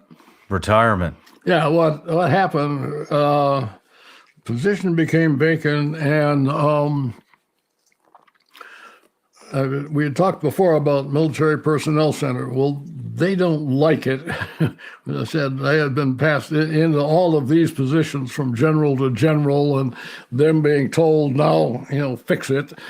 And so they came up with a position that basically had to be a full colonel and breathe. And I said, you got to be shitting me, right? I mean, I'm really all of the super high-tech stuff, and no, not happening. Yeah. So you retired? Yeah. And did not really see up until this. Well, back up a bit. When I was at Army Materiel Command, the colonel's board was meeting, and I had zero probability of getting promoted. I mean, I knew that. As I mentioned earlier, I had done 2 tours ever in the infantry, and technically I'm being evaluated as an infantry officer, had not commanded a battalion, had done all this wild and wonderful stuff. I mean, gotten good efficiency reports because the people that I had worked for, that's what they want to do. But I got a call from that 3-star and said, "Oh, by the way, congratulations." You got to be kidding me. And I was already thinking on the outside. Ego wouldn't take getting passed over, but I mean, your promotion rate was about 30% or something. So that's why I say the probability was just not there. So it came, I said, okay, you need to rethink this. I did those jobs and then got out and had a bit of a digression, but I was offered a very good job with one of the big contractors. But because of what they offered, it had to go to the CEO to be signed off. So I'm waiting. And what happens, that's right, I mentioned Oak, a friend of mine, Oak Shannon, who's in the Navy, but working at Los Alamos, is having a retirement party. So Los Alamos has posted interest for a job. So I said, well, I'll go take that because a good way to go to the party, right? And have them pay for it. So I went out to the party. And it did interview, of course, with a job. And damned if they don't come back and make an offer, counter offer. The morning I'm at the party, the officer, the personnel guy from one of the major ones calls me and said, okay, it's been approved. And I go, well, sorry about that, but I need to think about it. And the difference, by the way, was not money. It was the difference in vacation time. That Lanol was under, the government rules. And the problem is when you transition to civilian industry from the military, you're starting as if you're a new kid coming in. You got to build up. And so I said the answer was nope. I went to Los Alamos instead because of the party. Wow. How did it go at Los Alamos? How did what? How did it go at Los Alamos? That's a location with a lot of mystique around it. Now, I had been there a number of times before, and particularly with civil mines. I mean, we did lots of very, very high tech. Now, you're talking a national lab. For those who don't know, this is basically a nuclear weapons lab. It's, kind of the premier. We in Sandia were the premier labs in the area. Now, what's critical at this juncture, Cold War ends. Now, that was critical because up until that time, as a nuclear weapons lab, MANA was provided. You never had to question whether or not you needed money or what it would be. Cold War ended, we had the peace dividend that we spent too quickly. And so all of a sudden you had to compete in areas that you never competed before. I mean, this is at the highest level. Frankly, Sandia and Livermore were eating our lunch there, but that was because of the upper level thing. So I went in to do one job and got siphoned off into a kind of a generic military applications directorate. And what happens there is we have a number of critical things that come along. We'd had Urgent Fury, which is Grenada, had Just Cause. And I'm looking at what's going on in the world and how do you want to approach it from a technology perspective. And it was clear, to me at least, is that we needed a whole different set of weapons opportunities. And as comes out frequently, you can't kill your way out of these things. And you looked at, particularly in Just Cause, you're going into Panama, our bitches with Noriega and his henchmen, not with the general Panamanian people. You got big families with long memories. And you really, you don't want to minimize fatalities. What's going on right now, in Gaza is an exception to that. But it was, the military perspective is not about killing. It's about imposing will. How can you get the adversary to do what you want them to? You don't necessarily want them to. Now, in the past, we've talked about and have had wars of annihilation. So when you get into World War II and how you went about, you literally were annihilating the adversary. And now the kinds of conflicts that we're developing called for totally different rethinking on application of force. So it was from that I had came up with the concept of what I call non-lethal weapons defense. Now, the police, of course, had this issue already. And was it Walker? There was a critical case that had just emerged where you couldn't shoot a fleeing felon. And that changed the police act. So they were already starting to look at that. I was looking at it from a much broader concept, from application of force, but it was from the simple stuff you know about, like tasers and beanbag bullets and pepper ball and all that, up to what we called strategic incapacitation. How do you take down a nation state and do that without casualties or minimal casualties and not secondary and tertiary casualties? If you take out the power system, how long are you going to bring it up before you start having secondary fatalities and all that? So started developing that, and that led to lots of studies and conferences that I ran and NATO studies, and eventually to the Council on Foreign Relations and participating with them, and Science Board, Defense Science Board. Can you get into some of the specifics with some of the non-lethal weapons that were developed? The whole concept, yeah. I wrote, there's a whole book. The first book that the second book was called Future War, Non-Lethal Weapon Warfare in 21st Century. And everybody thinks about this generally in terms, like I say, the anti-personnel stuff, tasers and all this. And I did know the guys who did tasers, but when you got into the more complex applications, like how do you take down a country? Negotiate. And it can be done. That gets into the more sensitive system. But a lot of it did have to do with application in electromagnetic systems and things of that nature.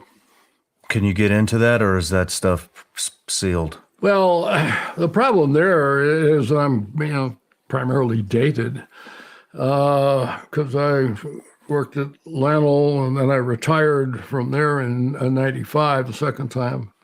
And now I was later with the Army Science Board and some others who were overlooking into those systems. But I just right. I mean, what we've done with lasers have always been the great promise. Infinite magazine and all of that. Microwaves took on just mythical proportion. Every study I was on, I found out how many people you could just, pulse power, and there's a lot of stuff you can do, and it has come a long way. The same with lasers, the efficiency has increased in power and those sorts of things. So it's, but where we are today is, I'm sure, light years ahead of where we were when we were just, developing. Most people don't know it, but MICOM, which was Missile Command, I think it was in the 1960s, actually cut a wing off an airplane in flight. No kidding. Yeah. that there was a CO2 laser at the time, but don't realize that these things went back, and it's taken a hell of a lot of work and tons of money to get to the capabilities that exist today. Where was that laser fired from? Oh, that was Redstone. That was Redstone? Redstone Arsenal, yeah. Right down the road in Alabama? Yeah. Was it fired from Earth? I don't know. These were not fielded systems. We're talking, again, basic R&D. Okay. But, I mean, it was just that you had the capability to test it at the time, and, yeah, that far back. To your knowledge, have we used these weapons? Oh, we have. I mean, they've been developed. Kind of a classic example. I was controlling two different laser technologies. One was totally in the black world, and the other one was white, but classified. And the big mistake was the one that was white world but classified, or black, they went out and developed a constituency that supported it, said, hey, we want these things. See, a lot of what my job was, people say, what do you do? I said, well, I'm a translator. And by that I meant I would tell the military community, here's what, the science can do. I would tell the civilian laser community, here's what the military wants. This is what we needed to do. Yeah. And so this was one of the key areas. So what had happened is that this one group developed something that became Stingray. And it was a counter laser system. Now remember, we're still talking bad old days. And the problem a huge problem in the Soviet battlefield in Europe was we could kill the tanks, but they came with lots of friends and neighbors. And so the issue is, how do you stop enough number at a time? And Stingray was designed to go out and blind the lasers, or blind the sensor systems, so you had enough time to hit it with, hard munitions and things. But the other technology, frankly, was better. And they finally decided to uncover it. And the requirements community looked at that and said, but I know this. So the requirements went to what it was. Interestingly, fast forward to, Desert Storm, I guess, and they decided to field it. Won't get into individuals, but anyway, it went over. And there was a general who had lost a leg, so he was, sensitive to those things, and said, basically, I'm not going to use it. I'm afraid of, because they were potentially blinding. They were designed, as a counter sensor system. But I remember giving briefings in the Pentagon, and Max Thurman was the vice chief of staff at the time, and he'd get dramatic. I got eyeballs that are draining down. That's not what you want. So the whole issue on blinding lasers, but we had already known that Iran had been using Soviet systems against Iraq and intentionally blinding folks. So I ran into constantly these issues on legality as well as ethical applications. As a side leg, we could not win World War II today because of, if we applied the rules that we fight under today with what we did in World War II, and people forget that. Yeah. Very, very true. Different set of rules these days. Yeah. No doubt about it. And so from Los Alamos, you went to U.S. SOCOM? No, I retired a second time. I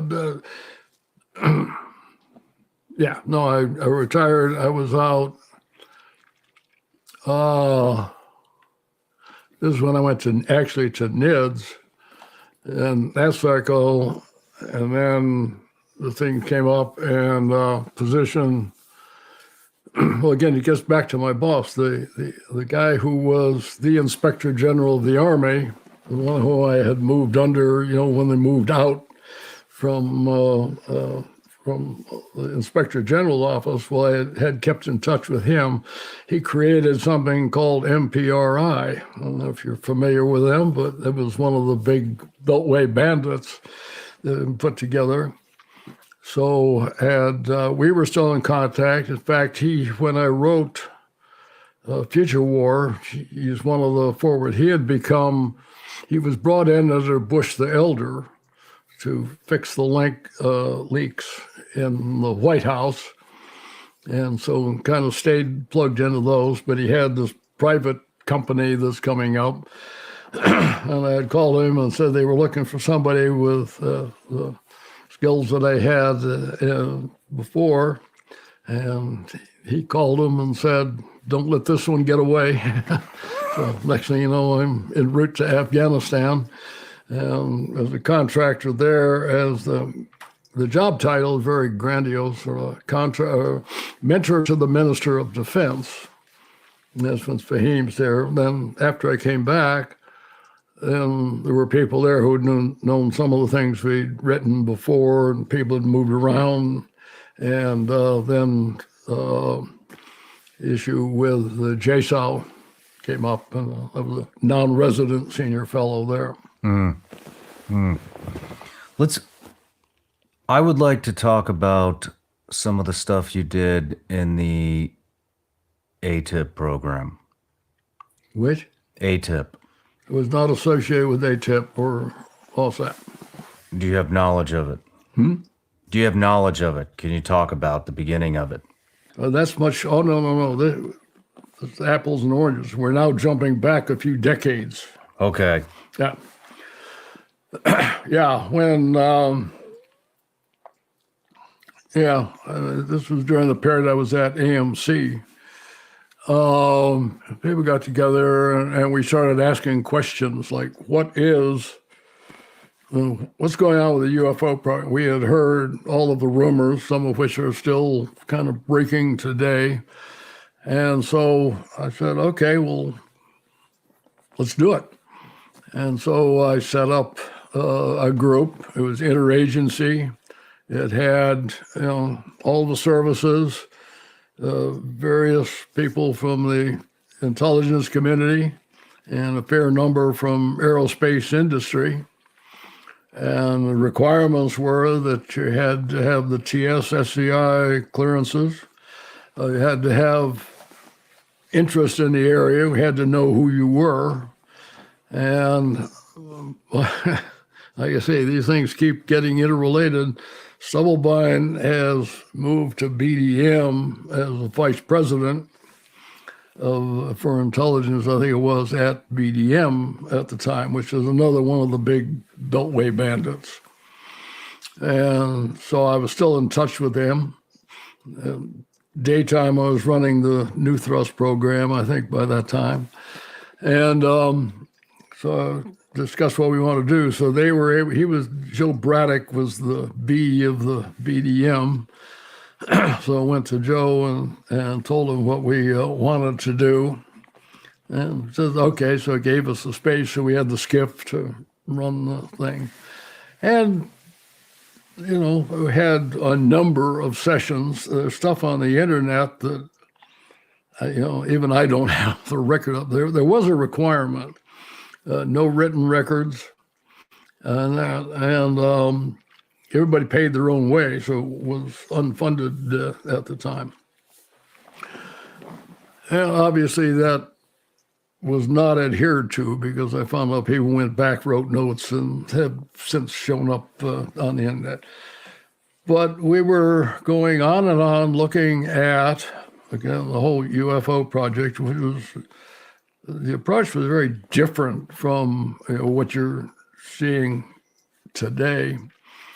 My experience was we had groups together and people who should have known go and didn't you do that? No, I thought you did that. Isn't that you? And I mean, everybody knew the basics, but everybody seemed to think that somebody else was doing it. And so had put together a basic briefing and moved higher and higher and higher up the food chain. Ended up in the Secretariat and 3- and 4-star general. Well, the first one was a 3-star general. There was a guy I worked for because I had run several meetings, and it was I can't let him hear about this in the Washington Post. So went in and said, yeah, I got to confess, here's what I've been doing. And I said, well, that's pretty interesting. But we better tell my boss, who's the 4-star out at the other bill. And he's a logistician. And going like, well, I wonder how this is going to. So they set it up, and I meet with him. And goes, well, gee, that's pretty interesting. How can I help? And I said, well, we're meeting, I think it was in San Antonio. There's a series of 4-stars, and I've got to give a briefing. I would like to meet your counterpart from the Air Force. And got the handoff there, and then went back to Air Force. I think it was Systems Command. I'm not sure, but these were down in Andrews Air Force Base is where they were scheduled, and ended up doing the briefing there. And he goes, why is this green? It seems like it ought to be here. Didn't know. He says, well, I'm not sure. Go at that time, Space Command was a 2-star command at El Segundo, out at LAX. And so went out there and met with the commander. And he goes, well, that's pretty interesting. You can tell it was Don Katina, may still be around, who ended up being the 4-star commander of Space Command late when it became, the command went out. But he says, tell him Katina says yes. And I had some Air Force folks with me who were supporting it because we had been at NORAD and places like that. Now, the problem that I found was that at NORAD, people at lower levels, they were seeing stuff. What is NORAD? Oh, North American Air Defense Command, Cheyenne Mountain in Colorado. So, but what you found out pretty quickly was that reporting this stuff was not career enhancing. I mean, nobody wanted to believe you. Now, interesting, when you jump ahead to Laboratory Command, my first boss there was Jim Searcy, who was a major general.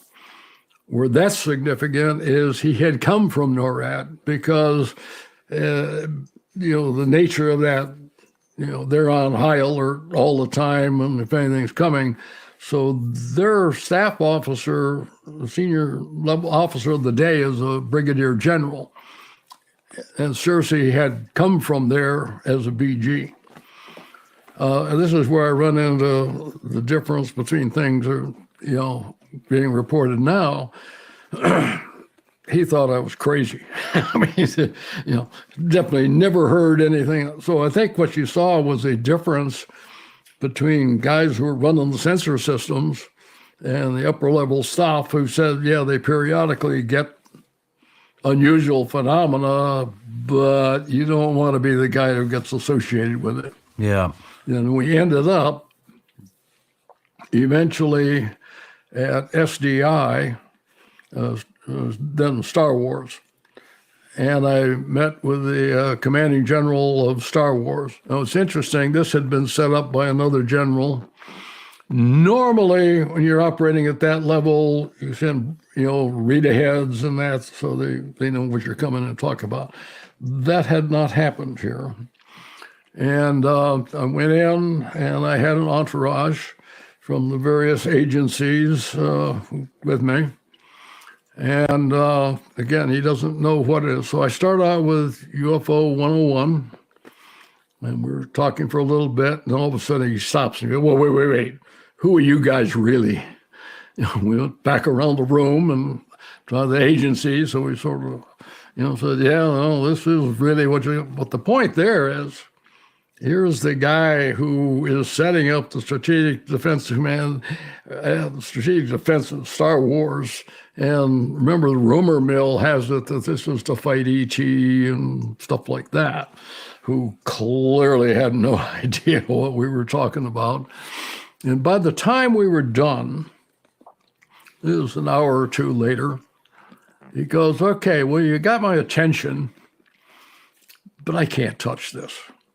And he had a $5 billion budget. It was the biggest budget in all of DOD, which was where we went to, because we were now going to transition to, let's make this serious official funded program. And his point was, I can't touch it. So if I get caught doing this, he says, no, look, I'm doing some hairy stuff now, and this is in the straight world technologies that are out there. A lot of debate on whether to use kinetic kill, i.e. hit-to-kill missions, or could we use DE in space, etc. But he said, if I get caught, got to get crucified. And, again, he had the biggest budget. I think I told you the story, but the thing that used to get me on the Pentagon, and it said, I'm going to go find the money. Like there's pots of money. Yeah. No, what it means is I'm going to steal it from somebody else's program. And he was the target kind of across the board. But he said, look, if you can tell me what to look for, I can include that in the algorithms. And was willing to go that far, but not to have, kind of officially be involved, which is this is counterintuitive to all of things that you're hearing today. Yeah. What kind of stuff were you guys studying at the Advanced Theoretical Physics program? Well, we were, this was a long time ago. This was our thinking on it was quite different. We were looking at physical things. We were looking at the key incidents that had happened around the world. What were those incidents? Oh, we're talking hours of briefings here now. I'll give you probably one of the biggie was the Tehran incident with Girani, where this is a case where they've got a huge UFO that's being seen from Tehran airport. They were launched. This is, by the way, the Shah's still in power, which is kind of key here. So they send up two interceptors. And what's interesting is he goes, what am I looking for? You'll know when you see it. This is a thing that's being seen by the tower in Tehran. They've got radars confirming that there's something up there, so no doubt about it. The guy goes in and he goes, well, got AIM-9 missiles. They're going to shoot it. When he does that, turns off his weapons panel, gets in closer, and all the communications are shut off, but he's back. He's still got control of the plane, brings it, he comes back out, and the communications comes back up.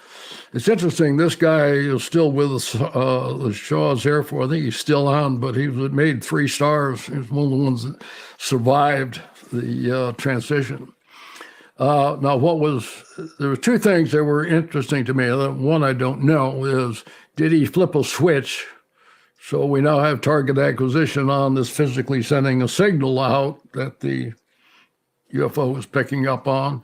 Or was it, I thought about it, and they turned him off. Now, again, I said I was running the directed energy stuff, right?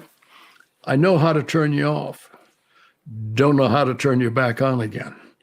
And so that was really critical. Also, some things came out and chased him, and some other stuff went down to the desert. And so it was, a major incident. Was technically classified at the time, became unclassified after the Shaw left and that. What do you mean went down into the desert? There was something that came out of the big UFO that went down. They don't know, but we do know that people on the ground saw something coming down. There's been several reports of that, right? There's been several reports since of UFOs going into the ocean without splash. This is the main craft is in the sky. This is something that came out of it, something that chased them, and some stuff that went down. But the important thing was that I guess there were some shepherds out there who reported seeing something coming down.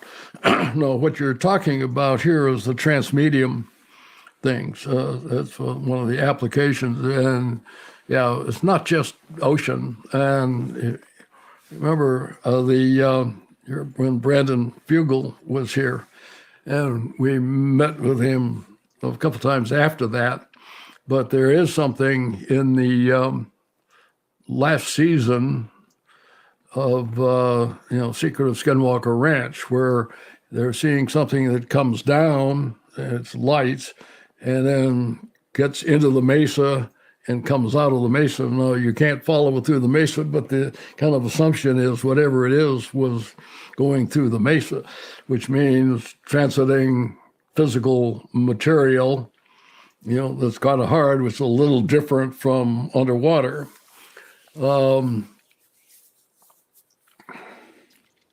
Which is interesting because you were studying this early on. Oh, well, one of the things I point out is that when the OSAP program came out and released their release, everything they said we knew 35 years ago, easy.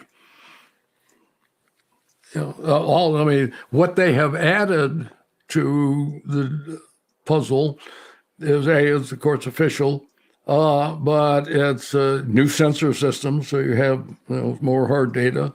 It's like when you have Fravor and captain's name, but Fravor in particular, where they're capturing it on cameras, and so you have one of my key points is multi-sensor.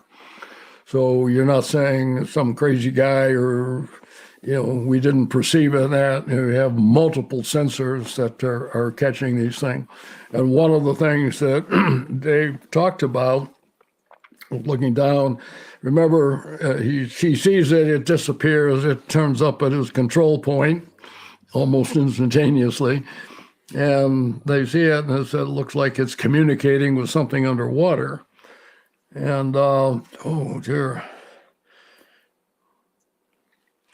I have to watch him. But no, I was just at Seoul, a conference at Stanford University, and Admiral who's doing, that he's now retired. He was also the head of NOAA.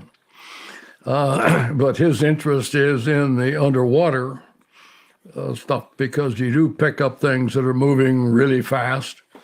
Certainly not biologics, but that's and as they point out, most of the ocean has not been mapped. There's an awful lot of space on them. But that was actually the cases that I think I heard of. They were similar, and the reason they were classified may still be, I don't know, but was where they were. But this stuff was being reported 40, 50 years ago. What are some of the other incidents that you studied? Oh, I think the biggest, in my view, was what's known as Bentwaters or Rendlesham Forest. Chuck Holt is probably the best guy on this.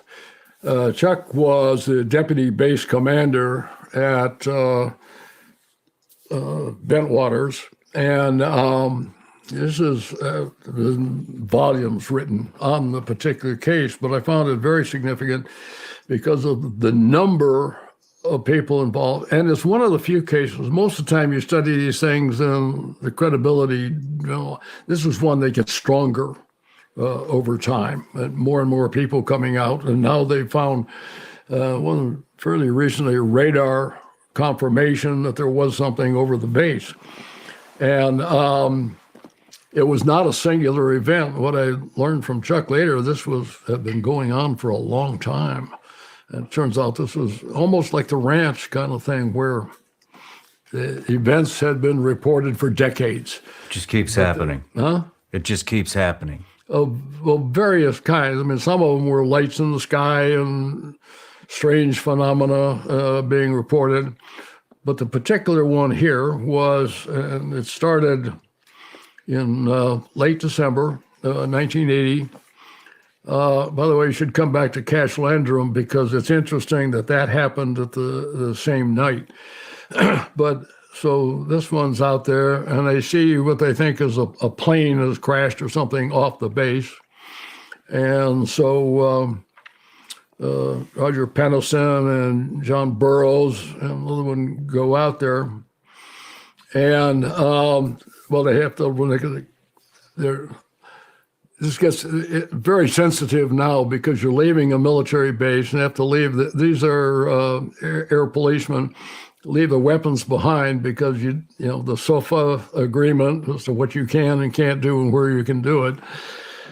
So they go out, and it's interesting because years later I called Jim Penniston, who was a staff sergeant at the time, and so I want to talk to you about the UFO. He says, "Oh, you mean the one I touched?" And actually walked up on it. There's a heavy thing sitting on the ground. It's in, like I said, late December. And what was interesting is there's actually indentations on the ground. And I've seen the plaster casts from this. So you had physical evidence of this thing sitting on the ground, must have had weight. He talks about certain symbols that he saw and wrote those up. So the first incident happens. A few days later, they're having a end of the year party or Christmas party, and Chuck is there, and they're about to give out the awards for, you know, being nice people and that. And he says, the provost marshal comes in, and he says, they're back. He says, who's back? He says, the UFOs are back. And Chuck tells us both, but it was, I'll take care of this. One of the worst decisions he probably ever made, you know, thinking, I'm going to go out and we're going to resolve this. So he gets, I forgot who the sergeant was who was with him, who gets radiac meters and things to check on radiation and whatnot. And he goes out. They go outside the base and using a radiac. Sure enough, there's stuff above background noise. And here's this thing hovering out in the trees ahead of them, and it starts manipulating, staying away from them, then splits into 5 pieces and zips off. And as I recall, 2 of them come over and shoot a beam at his feet. And so he goes back. So he's recording this at the time of what's happening. And that eventually got released. And then the conventional wisdom was, because there's a periodicity to these lights that are appearing. And he says, it's got to be a lighthouse at some distance away. And they went back and looked at it and said, you can't see the lighthouse from there. But we have over 60 witnesses now. Are you familiar with the PRP, Personnel Reliability Program? No. Okay, well, again, the other aspect of what was not known at the time was that Bentwaters was the forward-most nuclear storage area in Europe. And supposedly this thing came over and it was shooting beams down into the storage area. And I had met with Chuck. Well, I've now moved to Los Alamos, and years later I heard about this, and I knew where he was as a civilian. I had set up lunch, like to meet with him. And what he says was, because nothing, so there was no debriefing or anything of that nature at the time. And he says, I'm finally going to get debriefed because I'm coming from Los Alamos, and no, I'm there to ask questions and whatnot. He is convinced that a lot of his people were screwed with. After this, their careers in general did not fare well. Burroughs has had significant medical issues, and some of this does get into classified I know they had trouble even getting his medical records. I think Kit got involved in even obtaining his medical records because he was trying to address heart problems that he had. But again, it's the amount of witnesses, the physical witness, recurring event, pretty damn significant. But as I mentioned, the Cache Landrum happens at the same time. The Cache Landrum's a case where UFO is seen, importantly, it's fairly close to Houston, a remote area. Two women and a boy are driving down the road, and here's this UFO that's kind of shutting in, I suppose he's seeing flame out or something. And there are, depends on the count, 22, 23 helicopters that are supposedly circulating around it. Now, this is, I think it's the 27th of December. And if you know anything about what goes on between Christmas and New Year's, basically nothing. So anyway, what happens is they stop the car and they get out. Betty Cache runs around in front of it. Landrum opens the door, stands behind the little boy. Cody gets out, looks, he gets scared and runs around and jumps back. He's now grown and they've talked to these issues. So the point was that they were exposed to some kind of radiation. And Betty Cache, who got out in front, in fact, later died from leukemia, but she has whole body radiation. Landrum, not so much, but she's standing with the car door, so it's partially blocking it. And Cody, the little boy who runs around and jumps back, so he's got minimal. So everything physically fits. Fast forward a few years, they sue the government, specifically the Air Force, over this event because of danger. And the supposition here is this was some kind of test vehicle that was out there in the radiant, and particularly because of the helicopters. What happens is that the Air Force looks at it and says, ain't ours. And besides, those are Army helicopters. And so it comes to Army IG. Well, remember, I used to work there. So the guy who gets the case comes to me and a couple other people who were radiation experts. And he went out and did a fantastic study, very extensive. And what we know, the only military helicopter was a Huey who had been in the area earlier in the day, but had landed back at Fort Hood before this event occurred. And they went so far as to hit the Marines, and the Marines were off of Florida. They were not in the area where it might have had Chinooks or something. And the point is, they weren't ours. And, even after extensive search, you could not account for the helicopter, the radiation, the UFO, but absolutely certain that it happened.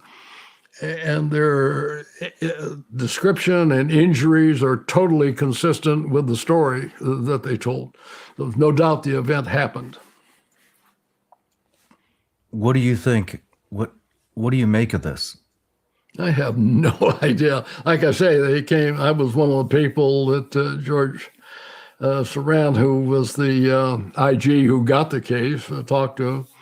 And to this day, I've talked to him a couple of years back when this came up again, and just said, see, this is a problem.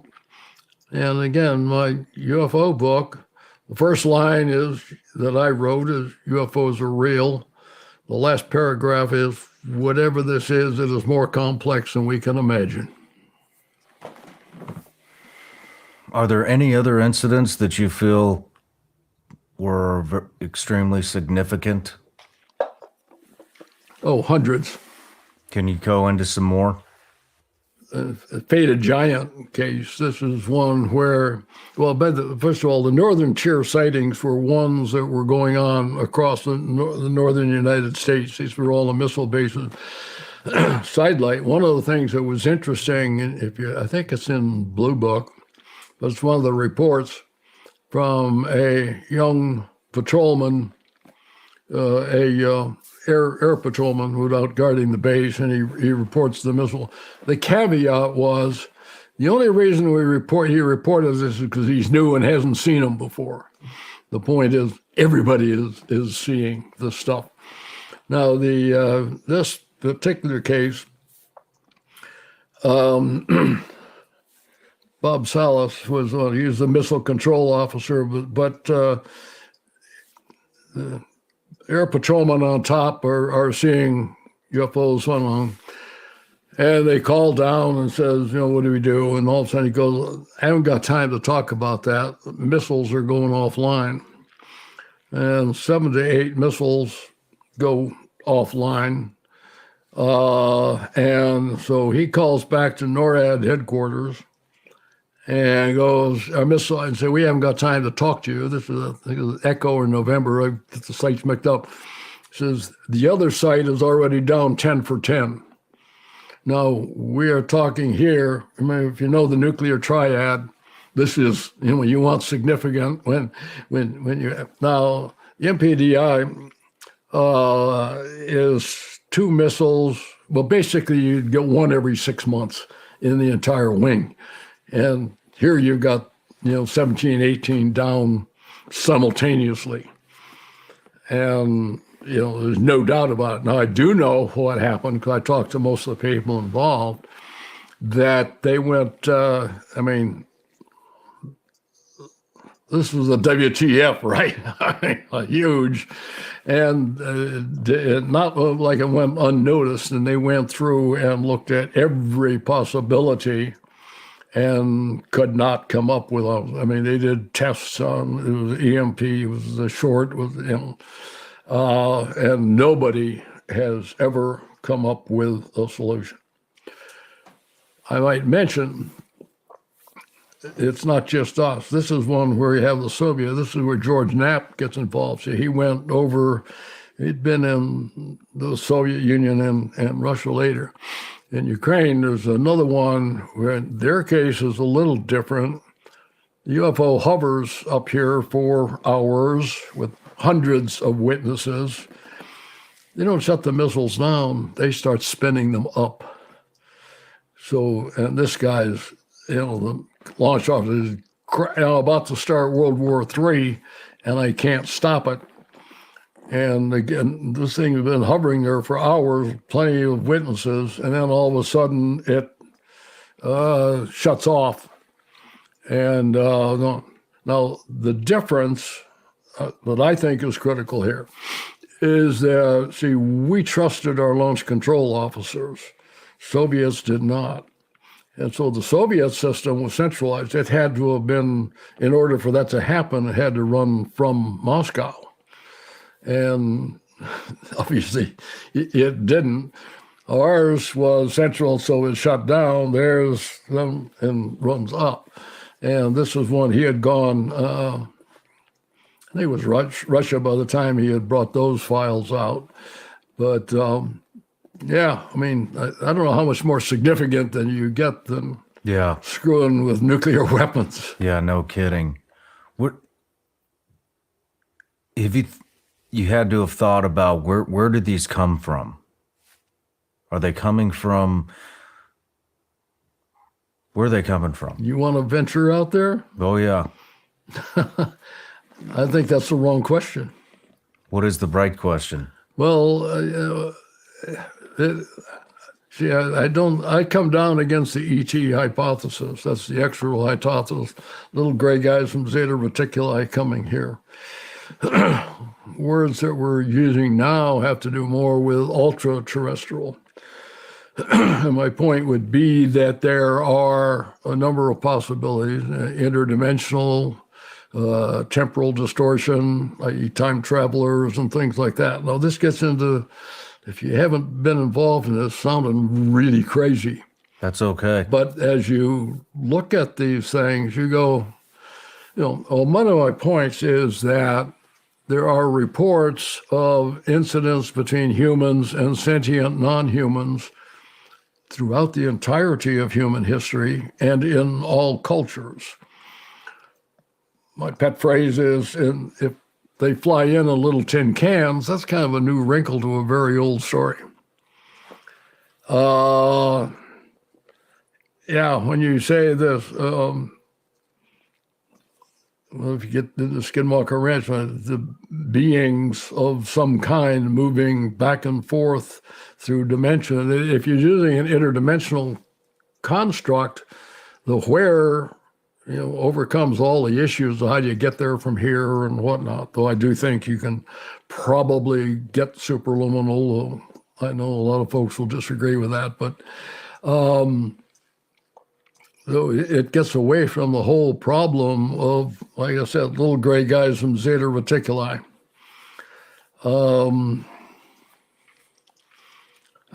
You're back to your fundamental issue of consciousness.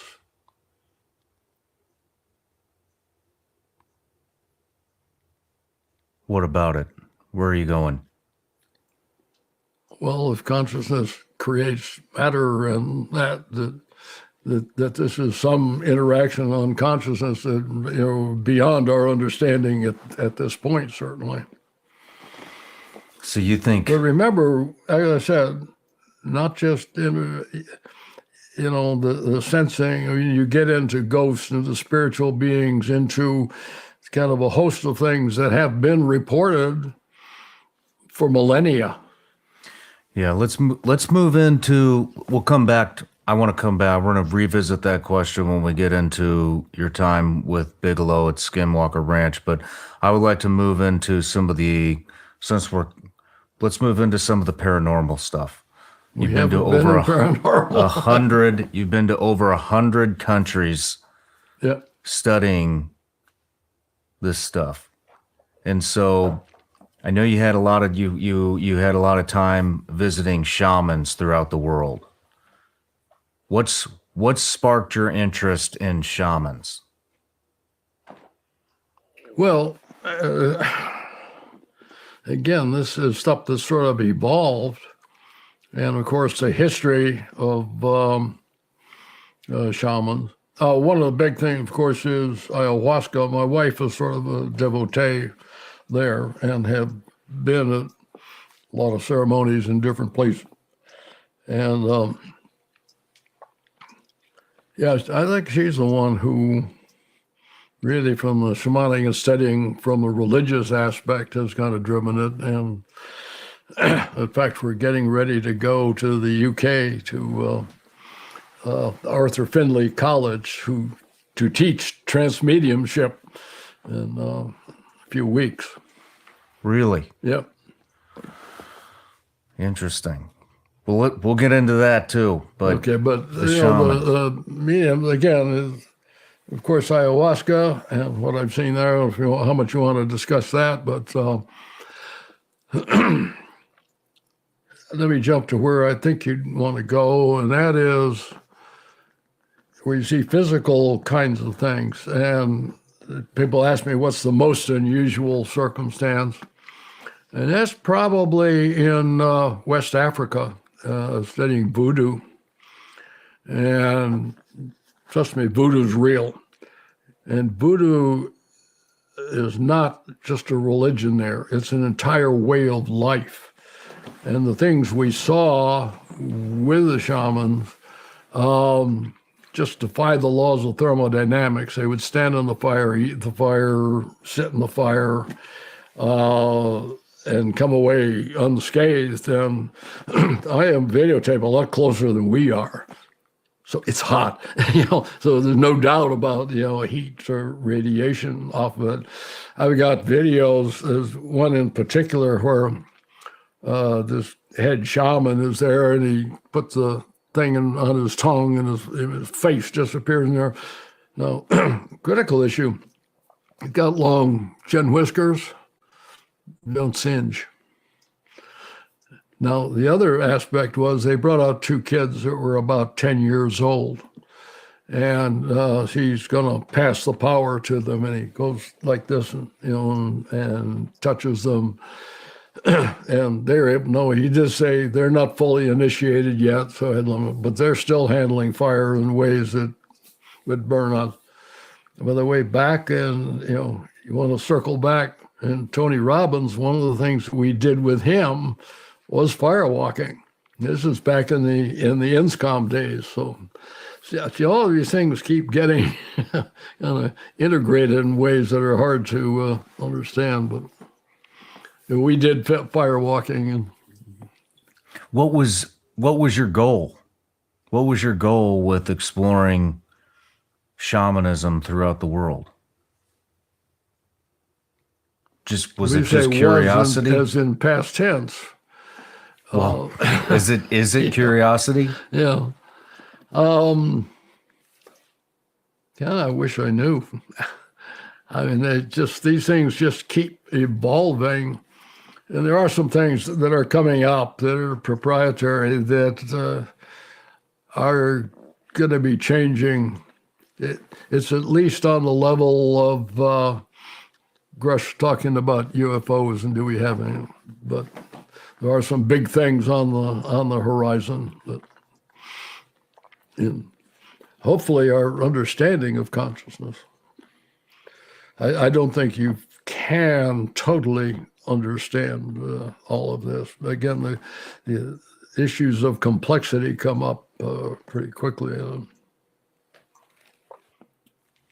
You'd mentioned ayahuasca ceremonies. Right. What are some of the things that you've experienced, and why? Let me rephrase this question.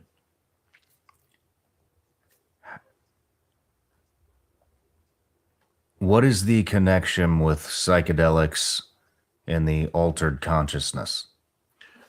Well, first of all, I do not think the psychopharmacology answers the basic question. As we know, DMT, dimethyltryptamine, is the supposedly psychoactive substance. Having said that, the things that I've witnessed, I have seen people take huge amounts and have no effect. I've seen them take minor amounts and have transformational effects.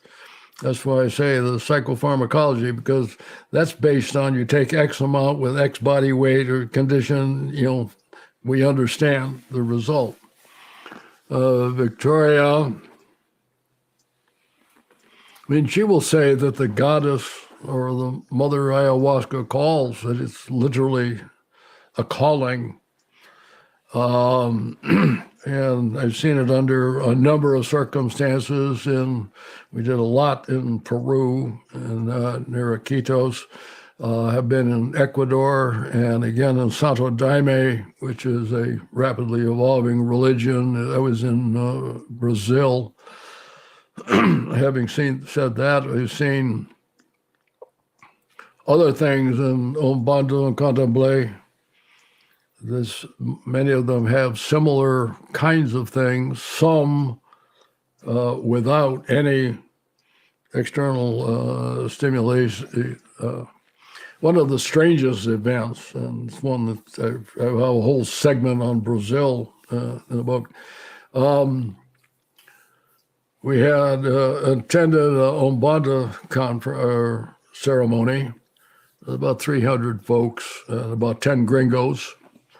This is near Curitiba, a little city of 3 million people you never heard of in southern Brazil. There's lots of those. People don't realize how big the country is, how many of these cities are. But anyway, they called forward and said, does anybody want a healing? And Victoria always jumps out. And the head voodoo priestess is going down, young woman, probably in her 20s, and she goes like this. And Victoria says something basically familiar with possession. We're talking about becoming possessed by another spirit. And now, this is a group that's used to seeing spirit possession take place as part of the religion. They don't see gringos possessed. And so Victoria's out spinning saying, you talk about stopping the show, that was it. And one of the guys comes over and says, Well, I was taking pictures. Say, you're a reporter. I said, no, that's my wife. He says, she'll be okay. And does not remember anything that happened, but you're talking about total full body possession. And you do see some of these things with the psychoactive substances. So these things get intertwined. And I don't think there's direct causal links that necessarily take place, because he has had, pretty profound transformational experiences in the ayahuasca arena. I've tried it a couple times, not a fan. I want to emphasize this will never be a recreational drug. There are side effects, politely called purging, and sometimes running at both ends. Which will kind of, you're not going to do this at a party. My, personal, definitely there were things going on, and you're seeing colors that probably don't exist. I do recommend people look at. We had met what was the name? The ayahuasca artist, and if you walk to the paintings, they're about as close to what you might see in that state. But nothing I could say is unexplained. But I have seen. People get really have mystical types of experiences. And interestingly, these usually go all night, or a good bit of it, and then they stop. But the next day, a little hangover, or, and our friend is Ron Wheelock, who's known as the Gringo Shaman, whom I do recommend. But, he says, it is going to end. It's interesting. You see people screaming and shouting and having, it's just terrible. And the next morning say, that's exactly what I needed. I do think it is an area that we need to be looking at in PTSD, by the way. One of the things. I was talking to the other Shawn last night, and the program, you can see that Lisa Ling did one called This Is Life, where she does look at this. Ron's involved. We missed her by a day down in Iquitos. But like I said, the bottom line is psychopharmacology doesn't answer it. Their position is that there's more than the cup and the lip. Mm-hmm. Do you think you're able to tap into a higher consciousness? We'd have to describe higher there. They do certainly get into other sort of forms of consciousness. And my personal experience was seeing certain, and you do see it in the paintings as well, things that emerge there that seem to be kind of universal symbols that are indicative of cultures that they've never had contact with. And you go, how would, where would that come from? You could, of course, dream it up. But what's become popular, of course, now in the U.S. is microdosing. We're doing it for some of the sessions we were in. Well, in Santo Daime, which is a all-over religious ceremony, and then they go through these songs. I think the first one was like 21 different songs. So it goes on for hours and hours. But been able to watch the folks there, and it's, they're definitely out of it in the kind of normal sense. Although, one of the things I mentioned, because I do know, like, first time I tried, you can be very much aware of the current thing. So the saying of you've lost your senses, you're going to say something, that not at all. What you have, you still have control and make it, although you are exposed to other realities, senses, as you might expect. Where do you think these realities come from? Where does reality come from? These other realities that you're experiencing on psychedelics, where do they come no, from? wait. Are we talking about psychedelics or are we talking about reality? Because psychedelics would be a kind of a tiny subset. Well, you had mentioned people are experiencing. What are they experiencing? Yes. Well, that's actually an interesting question. The short answer would be don't know. Because, are these other realities that they're now having access to? Or is this just something that's being generated in the mind that they can do?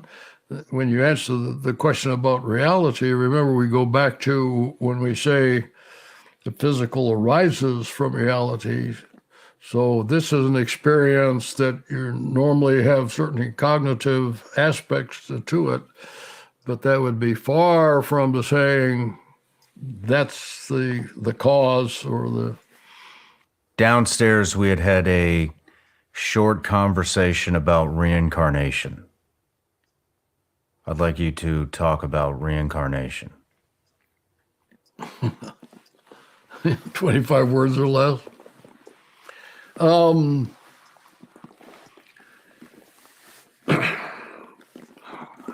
Well, what I was alluding to at the time was from near-death experiences that most of the people that I know, most of the key researchers in the field, and as the past president used to answer all kinds of letters and things on it.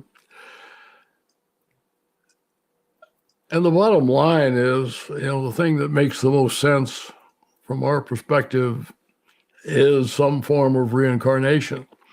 Now, when you get into that, this is kind of an hours and hours of speculation.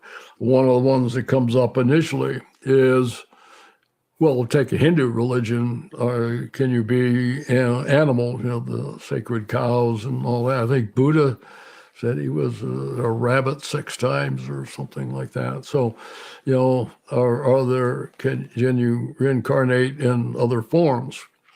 A natural one that comes up is, well, if here, what about other planets? Now, one of the things, like as I said, in the ET arena, is there extraterrestrial life beyond all reasonable doubt. And you don't have to, that's pure numbers. Was it 16 septillion inhabitable planets? The number just keeps going. And even if you're a pure materialist, you would have to say just purely chemicals getting together must have happened someplace in that. And you go, well, does it happen simultaneously to our development, et cetera? But it says, yeah, there's intelligent life someplace in the universe. Now, if you extrapolate that to reincarnation, it says, well, does it have to be Earth? What form does it take? This gets into really complex, again, cognitive approaches that, if you want me to take it a step further for you, I'd love for you to take it a step further. That, it's not just that you say, well, I asked you the question and you didn't answer. Who were you? And I ask a lot of people, and a number of people say, well, I remember, various aspects of things as if they're not. Suppose that you actually planned life. And that, what you're playing out, and then you get into the whole free will versus predestination conundrum. And what they would say is you have free will, you chose the life form that certain events are going to happen, that you're going to be afforded a chance to make decisions. And this is all a learning experience. And yeah, you'll make some bad decisions along the way, and maybe if you come back again, you'd make some may better not ones. make that. But they say karma's a bitch. But yeah, I'd say the evidence is coming out pretty strong that, and by the way, I try not to get into people's religious beliefs and all that. And we get into NDEs, we go into just the pure, here's what the evidence says. So I would emphasize here, what we're talking about is highly speculative, and I recognize that. There are many people who've studied much more, and of course there are whole religions based on by the way, it was in a tenet of the Christian religion up until 566, 533, where it was voted out in Constantinople. And some people say that this is kind of a control mechanism, because if you believe in all the stuff in reincarnation and nothing's wrong, you say, what the hell, why don't I, do lots of bad things or things that feel good or whatnot that ethically you probably shouldn't, because, it's a free ride. And others will say that's not the point. And this is when you get into what's the application or meaning of this. I do doing a lot of work with mediums and have several that, the kinds of things that they're reporting highly accurately, certainly indicates that this is an approach, and the reason you're doing whatever it is that you're doing is part of your evolutionary or learning process. Maybe Hindus are right, and we're going to, move to Atman or. Let's have the free will or predestination debate. What do you believe personally? I believe it's certainly a conundrum, and that there seems to be elements of both. It appears as if that what you're having is, again, certain lessons are provided, and hopefully you will choose an evolutionary path that will help you, and you might not have to come back and do that again. You certainly, when you get into one of the big ones, I was talking to one of the main researchers just the other day, and of course the instant one that comes up in both of our backgrounds is why war. And sort of the bottom line is because you need it, because of the souls that have to evolve, that pay for what you did, and lives taken, and bad things done, as opposed to, as I think we both know, there are opportunities for great good in war. People do very heroic things that are, self-sacrificing and things of that nature. But on the other things, very bad things happen too. Mm-hmm. Mm-hmm. What do you think happens when you die? Well, I can say, again, I hate to get into this with, because I don't want to interfere with people's religious beliefs. I would say the evidence is overwhelming that consciousness continues in some form. Now, the question is what form? And I think the biggest issue, sort of unresolved, does consciousness survive or does personality survive, which are different issues. Some would say you merge into a greater essence, generic consciousness per se. Having said that, we, again, working with mediums, when they report from discarnate people and accurately on, seem to be aware of what's going on in life, and they describe, well, I was this, I was sick, I had this happen. It's all the physical attributes of the person as they existed before. So that there has to be some connection with personality for them to develop that. That's a good point. The answer is I don't have a good answer for which is which. There are others that I know of. I'll mention one medium that I have great confidence is Suzanne Giesman. I don't know if you know that name at all. But, I don't. okay, well, Suzanne's a medium.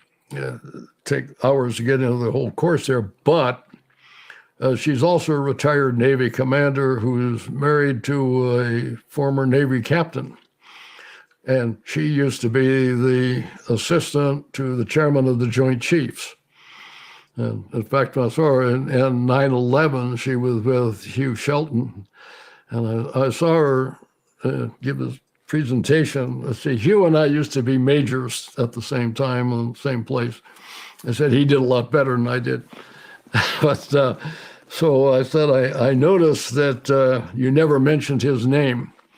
And says, well, I've talked to him. He just doesn't want to be associated. But, Suzanne had never had or knowingly had psychic experiences or anything like that. I think they were sailing off Croatia. She and her husband were, on their own. He had a daughter from a previous marriage who had joined the Marines, was pregnant, and walking across the tarmac and got hit by lightning and killed. And so they came back, and Suzanne started working on, how do I contact Susan? It happened to be Susan's daughter's name as well. And worked on it, and is now one of the premier, she now contacts spirits on a continuous basis and does it for other people, and has one where it merges she has a group called Sanaya, who reports as a singular entity who is saying they are a collection of spirits who are going to collaborating but come forth as a single one. Now, how you wrap your head around that is, really difficult. But we became friends over, like I say, knowing some of the same people. Her book, what's this to loop back in? Her first book was the Medium and the Doctor, and it was about Anne Gaiman, and Anne is the one who held that fork up that I told you that dropped over that got us interested in PK. Now, how do you interrelate all of those things? I have no idea. Yeah. When you talk about so we're in the what happens when you die? Do you return to some type of generic consciousness? What do you personally believe? That's a good question. I'll let you know when I figure it out. I am personally 100% convinced that consciousness continues. Exactly what form that is and all that gets into more difficult territory, certainly. Again, as I said, I was the president of the International Association for Near-Death Studies, and I know most of those key people, and the stories they tell are just I'll digress into one because there's several, but Mary Neal is one of those. And Mary's a medical doctor, lives in Wyoming. She was in northern Chile kayaking.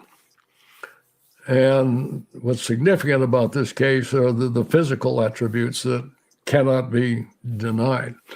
So they're out, it's the last day of their kayaking trip, and she's the last. There's her husband, who normally went with them, did not that day. So she's at the trail end, and they're going over pretty good. Now she's highly qualified and can do Cat 3, Cat 4, no problem, which she does. And something happens, and where she wants to go is blocked. So she gets forced to a different direction, goes over the waterfall, and goes down about 30 feet, and is stuck. nose down. Now, she's in there, and you got your kayak, and there's a quick release, but because of the water, the strength of the water come over, can't reach that. The way she gets out of it eventually is her legs break above the knee, and it's like bending this way, and gets, they find her, she's probably underwater for 35 minutes. And, the point there is you cannot hold your breath for 35 minutes. Yeah. And so there's no doubt about that she probably physically died. And they finally find her body downstream and bring her back. And two guys come out from the shore. Now, again, we're in a remote area of Chile. And they take her. By the way, there's some other miracle things that happen. Rocks appear and that. They take her to the waiting ambulance. The point is, there are no ambulances in this part of Chile. And there's one that happens to be waiting at the road that takes her in. She also talks about she was out, met God, and those sorts of things, but also had an experience where she is given information that no mother wants to hear. She has 4 small children at the time. And the information is that your son will die at 17. Sure enough, turned 17, car zigs and zags and does. In fact, she said until a year before that, she didn't even tell her husband about this aspect of it. But here you have, the physical drowning that must have taken place. You see the pictures of her, no doubt about the legs. I mean, that was just awful and was crippled for a long time. She's an orthopedic surgeon, by the way, and still is. And so you have that. You have these 2 guys appear who, they went back looking for them and aren't there. But you have an ambulance that isn't there, that physically does take her to, the hospital. You have information about events in the future. This is why you get into the question of free will versus, is it predestined that some would be killed at that point?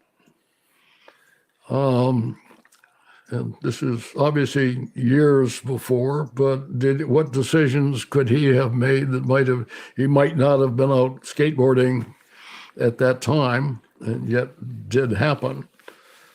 So these are the kind of cases when you say, one other guy I will mention is Evan Alexander.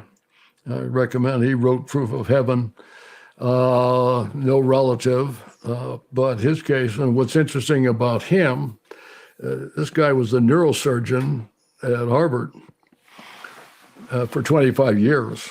And of course, didn't believe in any of this nonsense. And the highlights of his case, he has end-grain meningitis, dies, is dying, and taken to his own hospital. I recognize him. So he is out for a week. And said, he knows, again, there's a neurosurgeon who's been teaching neurosurgery. Consciousness could not have been there. And yet he has a whole thing you can read in his books on what happened to them and all of that. A critical issue I mentioned, I didn't, not a relative, but he was adopted at birth. Turns out that his birth parents married after he was adopted and had more children, so he's got physical. While he is out, wherever this is for this week, he has an escort of this female butterfly who takes him around and escorts him through higher realms. And I mean, he gets into very complex things. And one of the reasons you believe in, continuation and, complexity of the universe. So he revives and comes back. Now, he's never met, the birth parents had never wanted to meet, but he now meets them and finds out that this sister, whom he has never met, and he now sees pictures of her.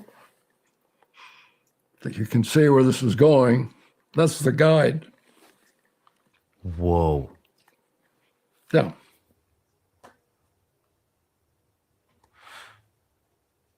Do you have contact with these people? Oh, yeah. All the time. But I mean, there are so many. I just picked a couple of the really, where it gets beyond, well, again, what Suzanne uses, NOE, called no other explanation. Wow. What do you think about manifestation? About what? Manifestation, manifesting. Manifesting things into existence. Do you believe in that? Can you be a bit more specific about physical things, developing things in the future? Developing things in the future. I met people who have done this kind of as a occupation. Yeah. And they talk about manifesting your life and that, as opposed to physical apports that are appearing and things that precipitate into physical reality. I've not heard about anything that comes into physical reality. Oh, yeah. Can you give me an example? Yeah. My table mate at Scene Jesse was a Pakistani. I chose to have a foreign student, and we got off into some of these things. And hopefully got the case right. But anyway, not sure what the relative, senior relative, older relative that he had, said that where he lived every night, he'd wake up in the morning and there would be money on the sill. By the way, his father, it must have been his grandfather, had a VC, had fought for the British, actually VC. I mean, wow. That's MOH level here. Yep. Yeah. And, but anyway, said that, they would wake up every morning. It wasn't a big amount, just a small amount of money would be there. And then told somebody about it, stopped. But where it came from, how it got there. And now, if you want, well, we can get into things. Well, what happened with us in Mongolia had specific examples of that. I've got them in the drawer. The first one, we were meeting with a shaman bull, and this is up near the Siberian border. We're chasing the reindeer shaman here. But anyway, went in and we did a ceremony, and Victoria and I were the only two foreigners there. Had a few people local. Familiar with the Mongolian gear? So small, I forget how many were there. But he's doing this ceremony, and all of a sudden we hear this, tuk, tuk, tuk, tuk, and this thing goes rolling across the floor. So I picked it up, and when I got home, sometime later, I took it down to Hal's place, Hal put off, and they said, oh, it's a tektite. Didn't know. No, a tektite is formed by the ejecta from a meteor hitting the ground. Relatively rare, not rare, not diamond rare, but relatively rare. What got my impression most is this thing happens. He says, "Oh, you should keep it," and I'm sure, and it's the local people going, oh, wow, looking at like they've never seen this. So it's not part of his stick, if you will. And again, it's kind of like the voodoo folks. These are people who at a poverty level look up to dirt. So the idea that he's pocketing these things, and could he pocket it and dropped it? Yeah. Did he? I don't think there's any chance that happened. So where did it come from? More spectacular, a number of nights later, we had been out, forget how many nights, it was the 8th night, and we had with these little, pop-up tents that we were using. Victoria and I had one, and of course, it's just room enough for the 2 sleeping pads or sitting. But the point is, every morning, you turn it upside down and shake it, just to shake the dirt out. It's that light. And we've done that for 8 nights now. Wake up the next morning, and between our pads is a 50-pence Australian coin. Have no idea. Now remember, we're near Siberia, and this 50-pence Australian coin is lying between our bed. So those are the first-hand kinds of things. What I'm saying is first-hand experiences. Yeah. I mean, what's that conversation like when you wake up and there's 50 Australian coins? Where did this come from? Yeah. Yeah. Yeah, there's only, we had the driver, we had a local guy, the guy and the driver, I mean, that they slipped it in the middle of the night. Probability approaches 0. Yeah. So how do you explain it? I don't know. But I do say I do have that, and I keep it in the safe because these things have a habit of disappearing. It's like when I showed it to Hal. I mean, I physically carried it down there. I'm not going to mail these things around. Like too many people say, well, lost in the mail or something. But how do you explain this stuff? Don't know. I mean, you have to be thinking about this all the time. All these things that you've witnessed, that you've heard, that you've experienced. I mean, it's just in the couple hours we've been talking, there's dozens. How do you sleep at night? Pretty well most of the time. Yeah. Have you manifested anything? Have you tried to? Try to report, no. Why not? But these things happen. I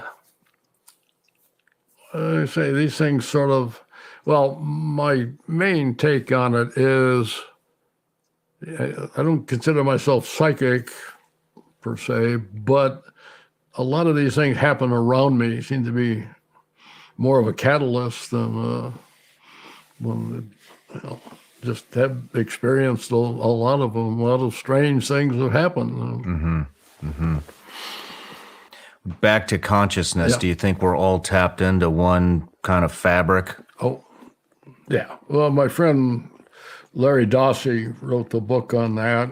I don't know if you know Larry or not, but he's, again, MD, one of the ones for our paths crossed in a number of areas, but he was actually a medical doctor with the 101st Airborne in Vietnam. So we had, comparable stories there. But yeah, you can read his stories. Yeah, everything is connected. Let's move and back. We don't always do the best to, sometimes when they say, what you do hurts you, and that sort of looks like it's really true. Let's move back into some of your career. Let's move back. How did you get connected with Robert Bigelow? Oh, well, the first time I met him was just a handshake sort of thing. John Mack and Dave Pritchard. John Mack do you know John? I do not. Oh, in UFO circles, that's an automatic. John was a Pulitzer Prize winner, medical doctor at Harvard University. A whole story worth knowing. And he had a group studying abduction cases. He's best known. In fact, his book is called Abduction. Dave Pritchard was an optical physicist, again, premier level. And they held a conference at MIT. An interesting thing they might have to come back to is when we arrived at the conference, that was one of the speakers. And I was talking about the relationship between UFOs and near-death experiences. And we all had to sign a statement that we understood it was at MIT, not by MIT. And you fast forward to where I just came from Stanford, and they were very supportive of Gary Nolan's thing at Stanford. I think that's hugely significant. Harvard also has Avi Loeb, whom I met there at Stanford as well, and he's has the astronomy department at Harvard, and they now have the Galileo project that studies it. And so the point is, from an institutional perspective, they have shifted in 30 from years, like, don't mention our name, to, yeah, we can support this. So for Bob, I just briefly met him there. What I did not know at that time is that his son had just died, like within the last 30 days at that juncture. Fast forward maybe a couple of years or something, I've got a group at my house. I was living in Santa Fe, and Hal Putoff was there. I think Jacques Belay and some other, I forget all, what the whole group was. And it was over the weekend, and talking about, this was kind of a follow-on to the Advanced Theoretical Physics project. We did keep in touch even after I retired. And out of the blue, it's Sunday morning, and folks are getting ready to go to Albuquerque to catch their flights. And the phone rings, and it's, "Hi, I'm Bob Bigelow. I've heard about you. You got any projects that'd be of interest?"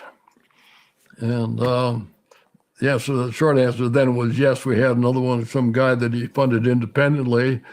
And a short time after that, he came back, and he was, he said he wanted to create an institute, which became NIDS. And at the time, we were, the Santa Fe Institute was there, which was primarily in chaos theory. And you had Murray Gell-Mann, who's a Nobel physicist. And on the board were people I knew from MIT, but, kind of at that level of science. And they were the premier institute in physics. By the way, this was another one that crosses over. You read The Lost World, we're talking about Michael Crichton. You see a lot of people in that book are the ones from Santa Fe, because it's based on, it was Jurassic Park, was based on chaos theory, as well as encapsulation of DNA, et cetera. So Lanel had kind of made it clear they didn't want to push non-lethal weapons. And in the meantime, I'd worked with the Council on Foreign Relations, and the Joint Non-Lethal Weapons Directorate was being developed as a direct response to that. That's kind of a side story. So I was the system there was very age sensitive. So it was in the 60s at the time, and so retiring was a pretty good option. And then from that, he developed NIDS, and I was the first one there, and then helped develop the whole board. And, but it was one of these serendipitous, out of the blue first contacts, if you will. And yeah. you can't plan these things. What kind of stuff were you guys studying at Skinwalker? Oh, no, Skinwalker is actually a subset of NIDS now. Okay. So I don't know which one you want to, looking at the ranch or the... Let's look at the overall big picture. Okay. NIDS was formed to study two specific things. One was a continuation of consciousness, and the other was UFOs. And I had suggested to Bob, unsuccessfully, that you ought not be developing, subset organizations. And, first thing, he's an engineer by trade. First thing, he draws the box and says, we got this, and you got UFOs, and you got cattle mutilations, and you got abduction, right to the board. My suggestion was not to do that, and that form follows function. Let's correct data and see where it goes and create an organizational structure based on the data and the kinds of things that we're receiving. Put together, no doubt, a world-class board. One you wouldn't recognize. Ted Rockwell? I doubt that. He was Rickover's technical director. But very interested in these phenomena and that.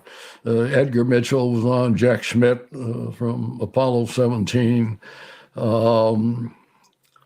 Can't remember all of them. Hal Kitt, I think, Kit Green is the first. He was the president of the board. Marty Pilch had come. I brought several from Los Alamos.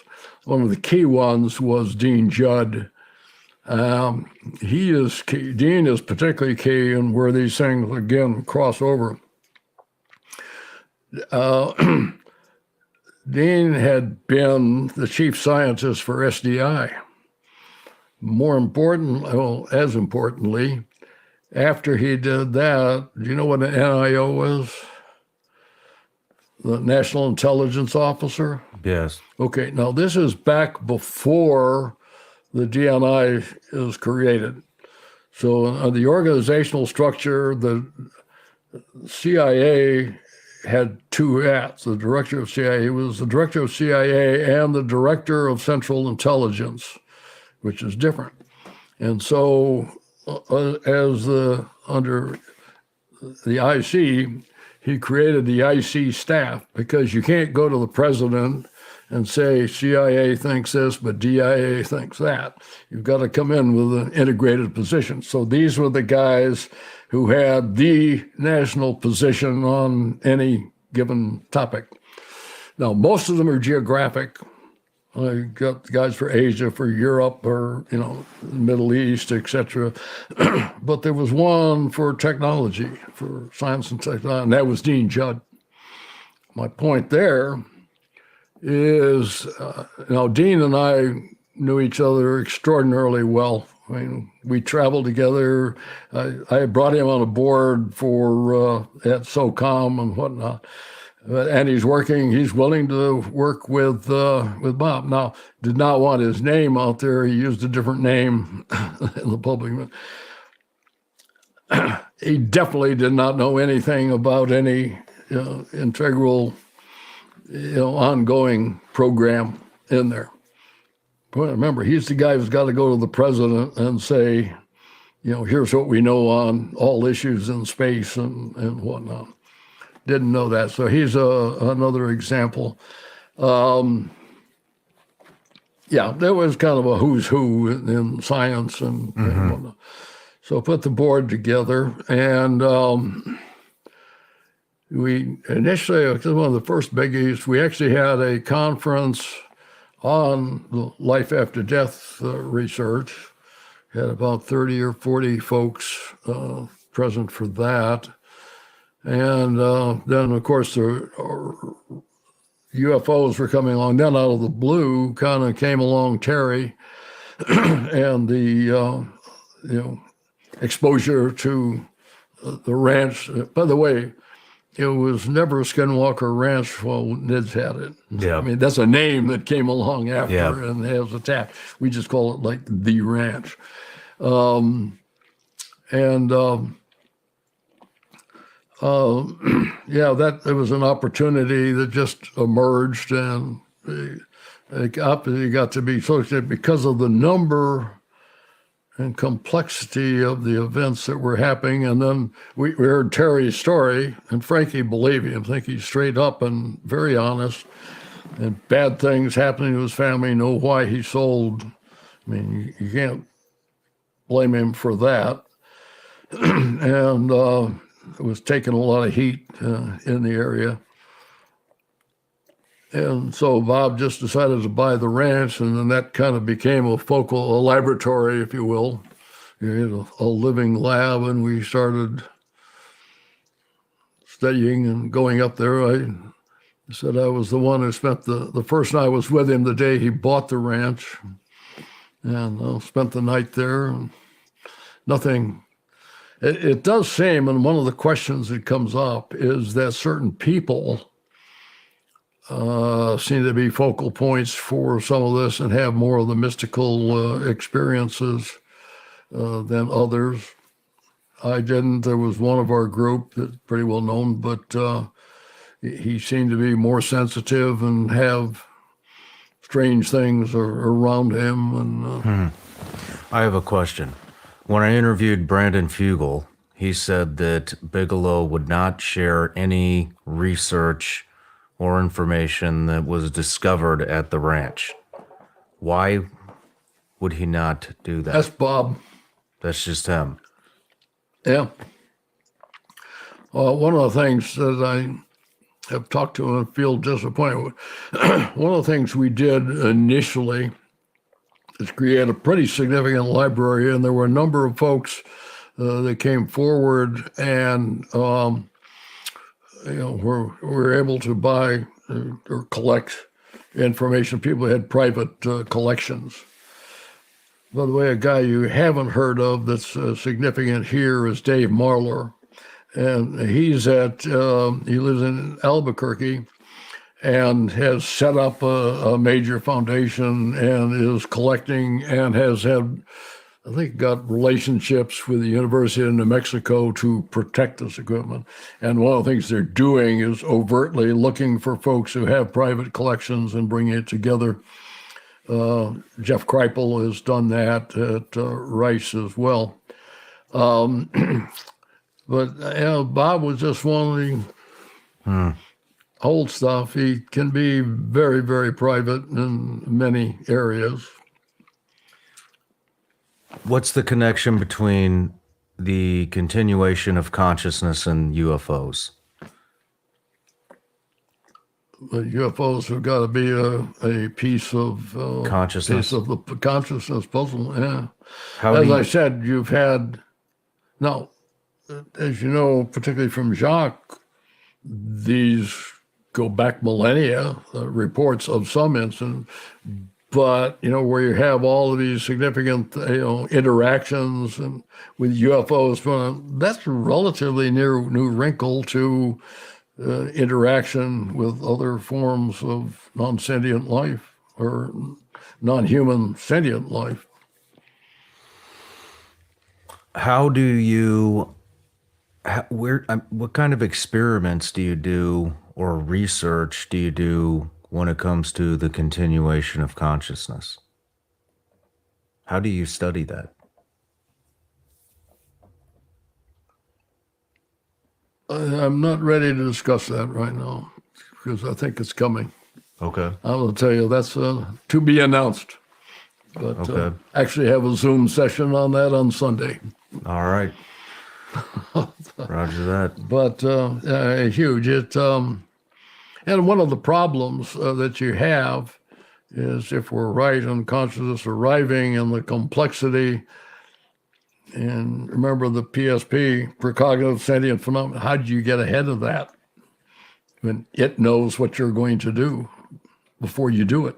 Mm-hmm. And determines what results you're going to get. How long did you guys study that?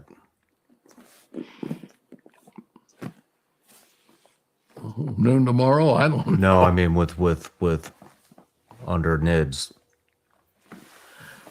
2 cents. This is literally evolving as we. Okay. Yeah, I mean, this is, where I think it's headed, and there's too many loose pieces right now, and don't want to risk upsetting any of those. Okay. When it comes to some of these crash retrievals, there's a big disclosure thing happening. The first hearing in Congress was last year. I think they've had another one since then. What do you think of all this stuff? There's so many different camps in this. Well, I'm in a firm maybe. I had come down against Roswell. Having said that, until Grush came forward, and whether in a weaponized thing, that's one of the things they were talking about with me there. Has it changed? Because I was kind of a firm no. Now, Roswell happened, no doubt about that. My position was, I'm pretty sure it was ours. And had the details to kind of support that. And from multiple sources.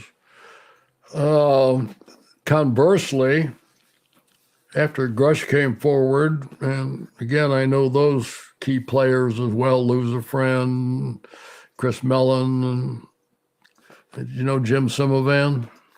That's a name you'd want to know. Well, he's public now. I wouldn't have said anything, but he was the executive officer, director of CIA, and an abductee, where he'd had personal. It was one of, like I say, when these things get convoluted. I'm at a conference, or actually a training session at what's the name?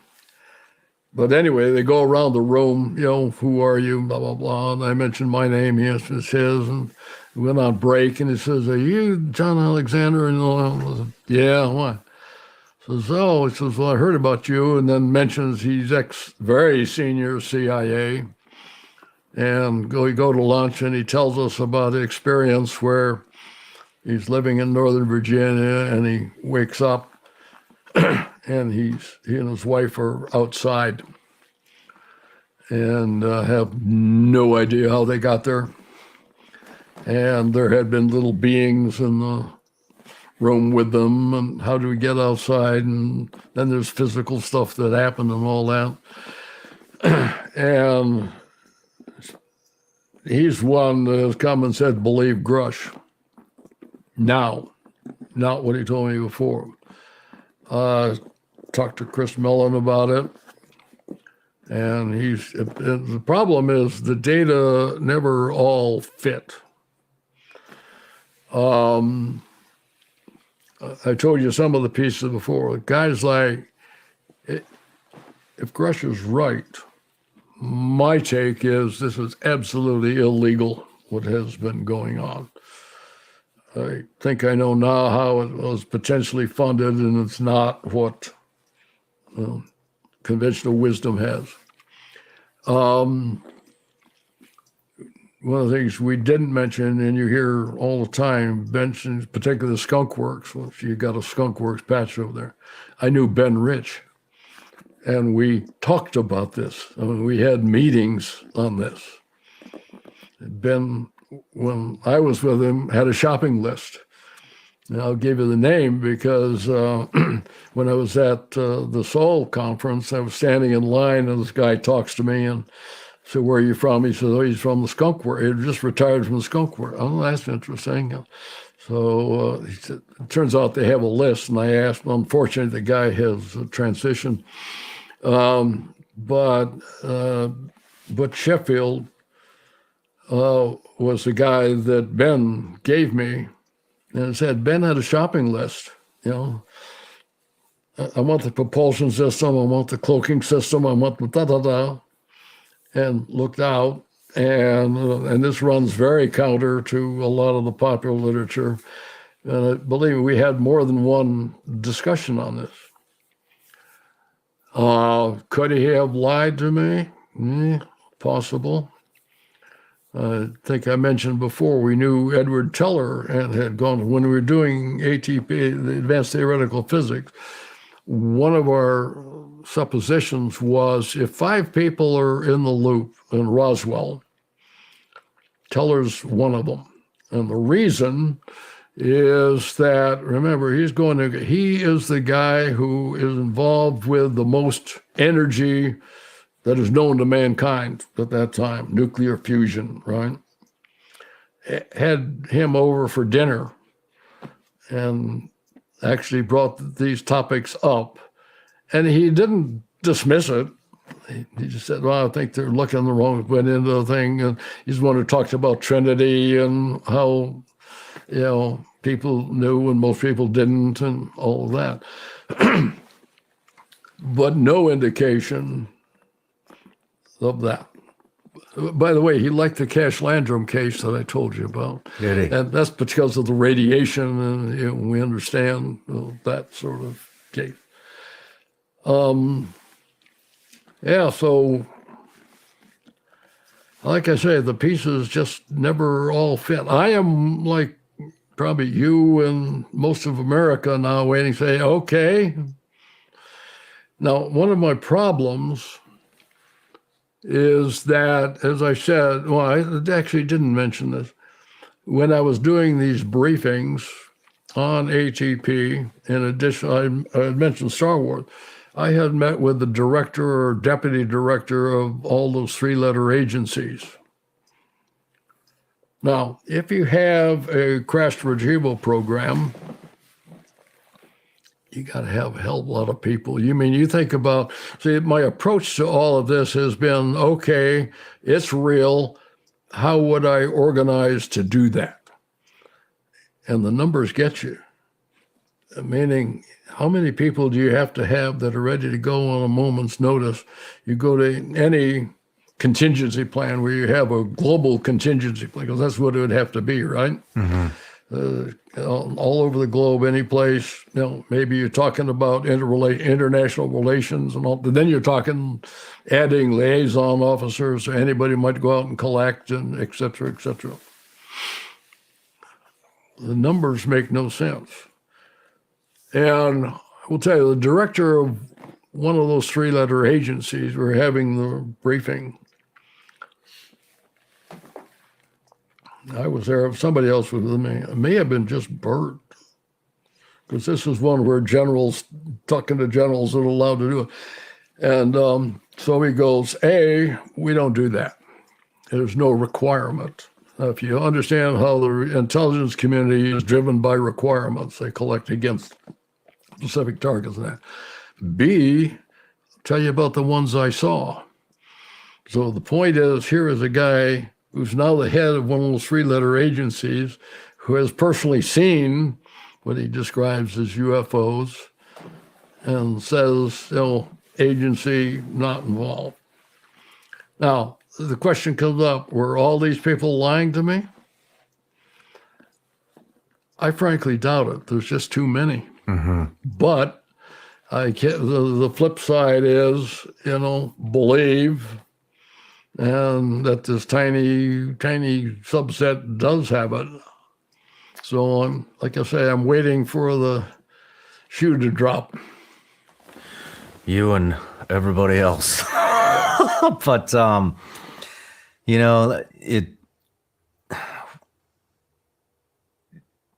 do ETs have the technology? Do we have the technology?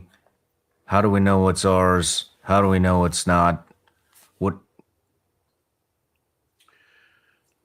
The technology.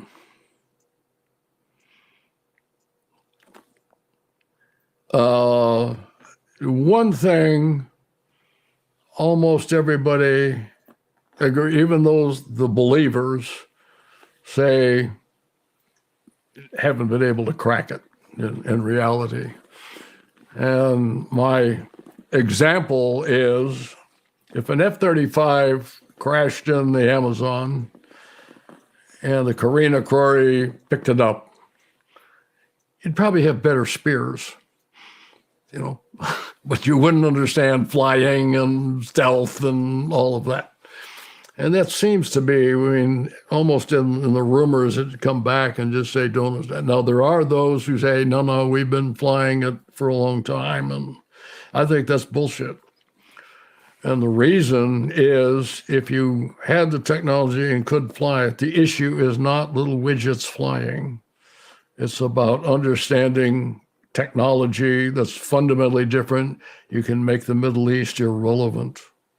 And in fact, in one of my books, I wrote to that, because I write little vignettes of what would happen.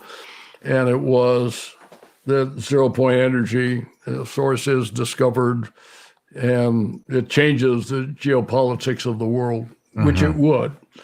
And so that you would take this and go make a little widget to fly, inconsequential compared to understanding. Now, we also looked at what would it take if you did understand such an energy. And our best guess is, at least 2, probably 3 decades before you could inculcate that. And you can see examples of that right now with electric cars, because you're talking about, the big question of, okay, where are recharging mechanisms and all that? To put in that infrastructure takes decades.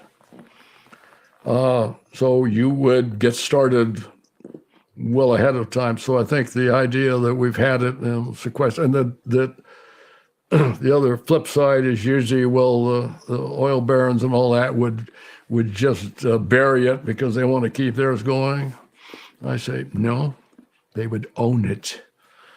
They would just go out and buy it. We have the concentration of wealth as we do in the U.S. right now.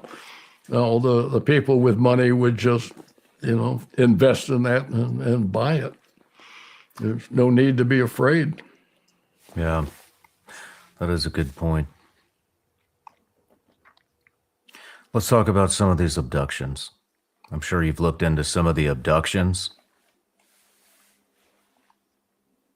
Okay. What are some of the abductions that really stand out to you that you find to be credible? Well, again, I had mentioned before John Mack, and he was the premier guy in abduction phenomena. And John was much more circumspect than most people realize. Again, little gray eyes from Zeta Reticuli picking people up and that. The converse is the one that I mentioned before. Here's the guy who, it's interesting. He becomes the executive officer of the CIA. He's literally in charge of counterterrorism for the U.S. for a while, who has to sleep with the light on. And like I say, I put Jim down, and I know his wife too, highly, highly credible people. And, of course, they can't answer what happened other than they're sleeping in the room and they end up outside and there's no doors to get there and things of that nature. Again, I think we're back to complexity and, Whitley Strieber is a good friend. We've talked about, Whitley, his cases, stuff that happened in New York. He's the one who had come up with a whole anal probe kinds of things. I don't think that the issue is in hybrid children and fighting is, if you're fighting ET, that's total bullshit. Because if ET understands physics and can get across the universe and get here, they also understand biology. And I don't need humans to make new humans, and I don't even need life humans. If I can collect, we've seen this now with the DNA, alive. And what I've said is, ET says no to free-range humans. What they would do is, if it were adversarial, is just wipe out the people and create their own. it'd be a biological attack. I forgot to mention to you that you don't realize, and I just learned this morning on the internet, that you're talking to a zombie who is controlled by evil ETs. That's literally on the internet today. I'm a zombie, and so this stuff gets pretty wild. And again, the damn issue of complexity. Do these events happen? Oh, absolutely happen. But having said that, again, you get back to the interactions of humans and sentient non-humans. We've been having abductions. Remember Rip Van Winkle? And there's one that's in the Quran, and this notion of going to sleep or bilocation, and that has been around forever, and not necessarily that some ET snatched them up and moved them there. Why does it come? Are there, they call it cloaked memories, and changing it to make people think that it's something else? See, one of the things I mentioned earlier on the Cash Landrum case, helicopters flying around absolutely weren't there, and have looked at that and said, but can I make you think they're there? Can we do thought projection so that, that these things are being projected, so the recipients they're reporting what they actually see, but that's because something that's being implanted directly into the brain. Scary thing, if you watched in the news in the last couple of weeks, them talking about Chinese working on thought control. I have. Yeah, I actually. You can. I read about that. What do you think about that? Do you think that's a possibility? You have to describe it. Thought projection. Oh, parts of it are absolutely real. No, we can.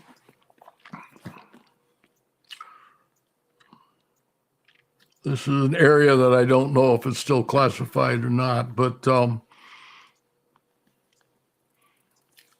there are ways to project certain that are very prosaic, complex but prosaic.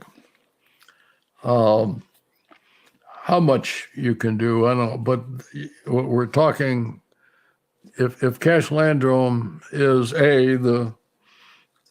UFO is there, that physical, and we know from a physical fact something was physically there, but can implant thoughts that are terribly complex, i.e. it's not just, but it's, certain types of helicopters are flying around this thing.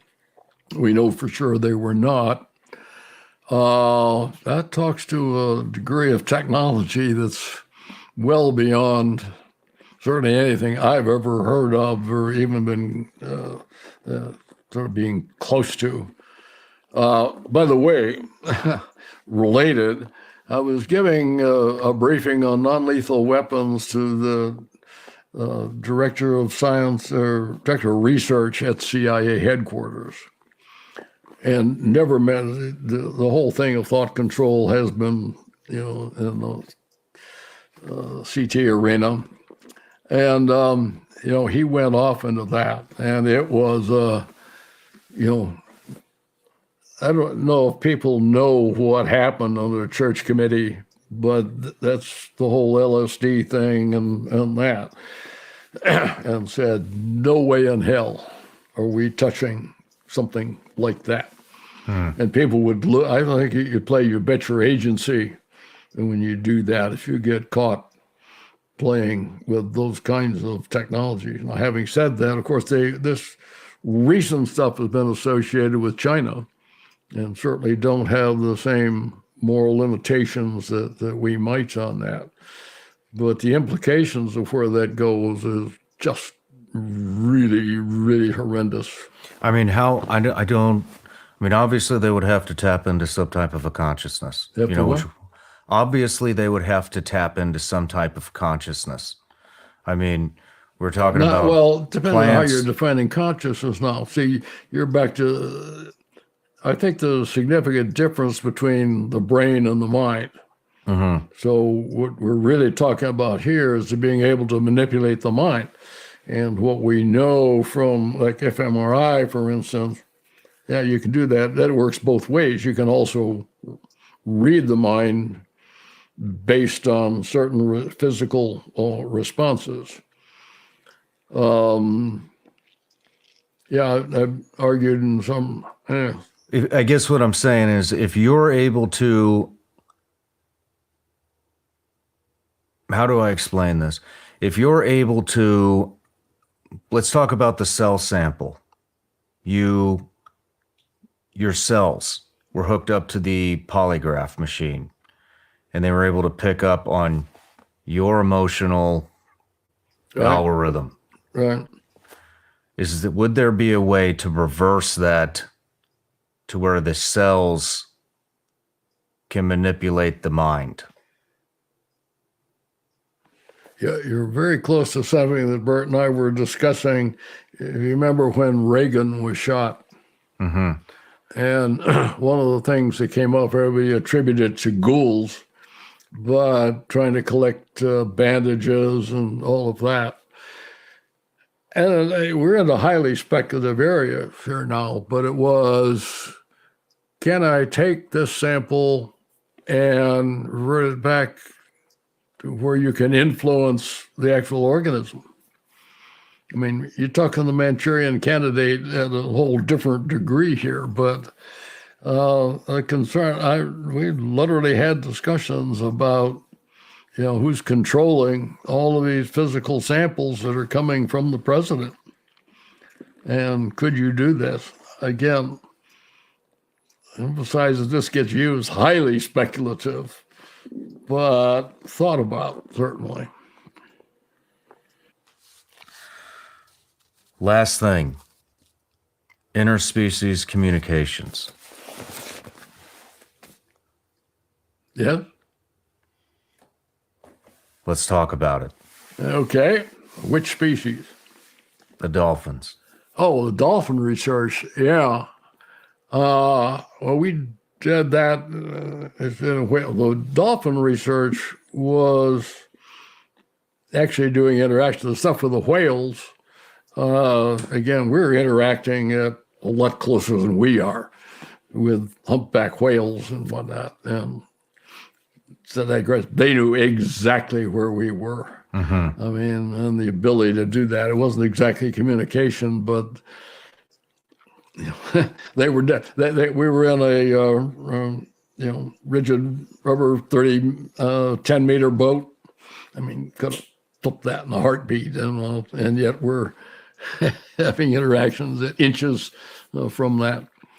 But no, there's several applications there. And this is going to go off into the Bledsoe story as well. We had done, a guy I had mentioned was Ted Rockwell. He's the one who had been with Rickover as technical director, very interested in these areas, and he had funded this. And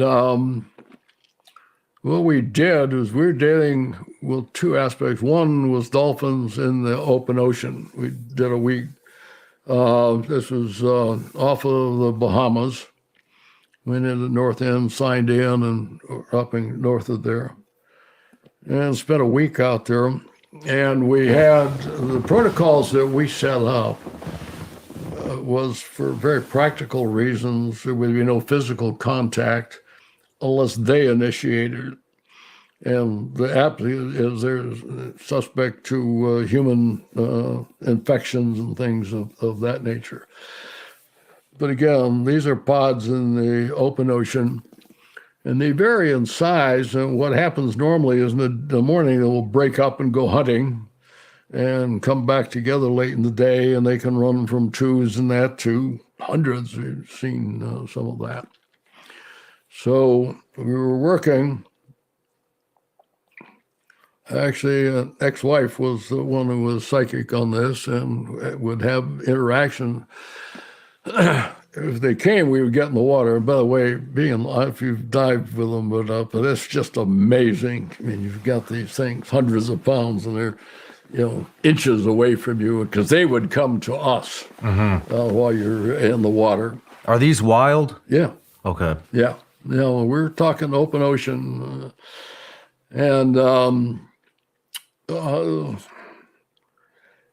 Anyway, so we started into some of the psychic things, and she would say, I think they're coming, they're a long ways off. And there's one in particular where we were trying to communicate and have them do certain things. And you'd see them come rolling in, and then we were on the boat. Anyway, we're Dream 2, and had a small raft that were towing behind it, and to bring them in, and we saw them coming across, and had them, again, the telepathic instruction was to make a major shift and to go back out and circle around and come back in, and had them respond to it. Now, a lot of the time we would get in the water, we'd keep the fins and goggles there, so you had to get in the water fast to get their attention and they would stay and play with you when we did that. But this is one trying to give telepathic communications and have them do it.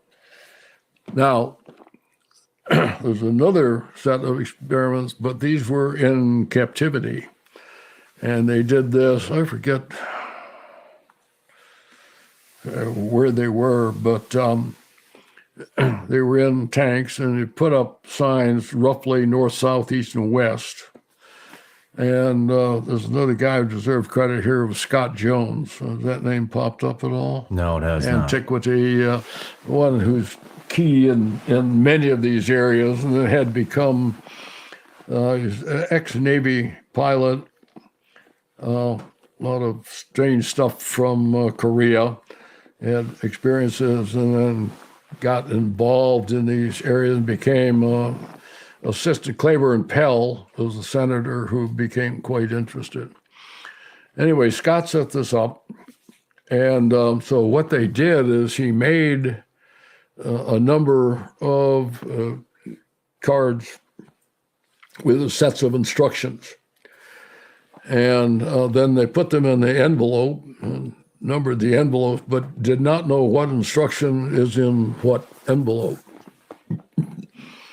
And so there would be things like go to north, circle counterclockwise twice, go to east, etc. And they did that and had 5 out of 5. They had 6 envelopes, 5 out of 5 does that, and then they would read the instructions and send the message, they would do it. 6th one picks up, no, she does not know what's in the envelope, right? Dolphin starts a routine and opens it up. And they had done the routine before they'd even, seen it. Wow. Yeah. I knew John Lilly, and you may know Lilly on dolphins because he had done a lot of the basic research on that. He also warns you that you got to be careful a bit because they can get aggressive, particularly with women at times. Yeah, there's a sexual component to it. But where I mentioned earlier, this is Chris Bledsoe's case, and we can talk about the whole thing, but he's one who's having interactions with orbs on a continuous basis. Starts with an amazing case. But I wrote the foreword to his book, UFO God. It appears as if this is some form of communication that we don't understand, but he has a telepathic communication with them. Now, one of the things that they did, and I understand they've now just recently replicated, but hasn't aired, There was the program called Beyond Skinwalker Ranch has a set on Chris, and I'm in that. But near the end, what they do, I mean, this really blew them away. David Broadwell, who was orchestrating this, got a hold of a guy, and they have a EEG helmet. And so they've got Chris outside, and when they show it in the film, what's really effective is Chris is there, he's pointing to orbs that are moving around. They're photographing the orbs so that they see that. So you got him in the poem. And the third one is actually the reading from his EEG. And what you see is a profound shift to something that looks like a Zen meditator with 30 years experience or something like that. But the brain waves just shift tremendously when he's, again, doing this communication with the orbs. I said the problem at the moment is we have yet to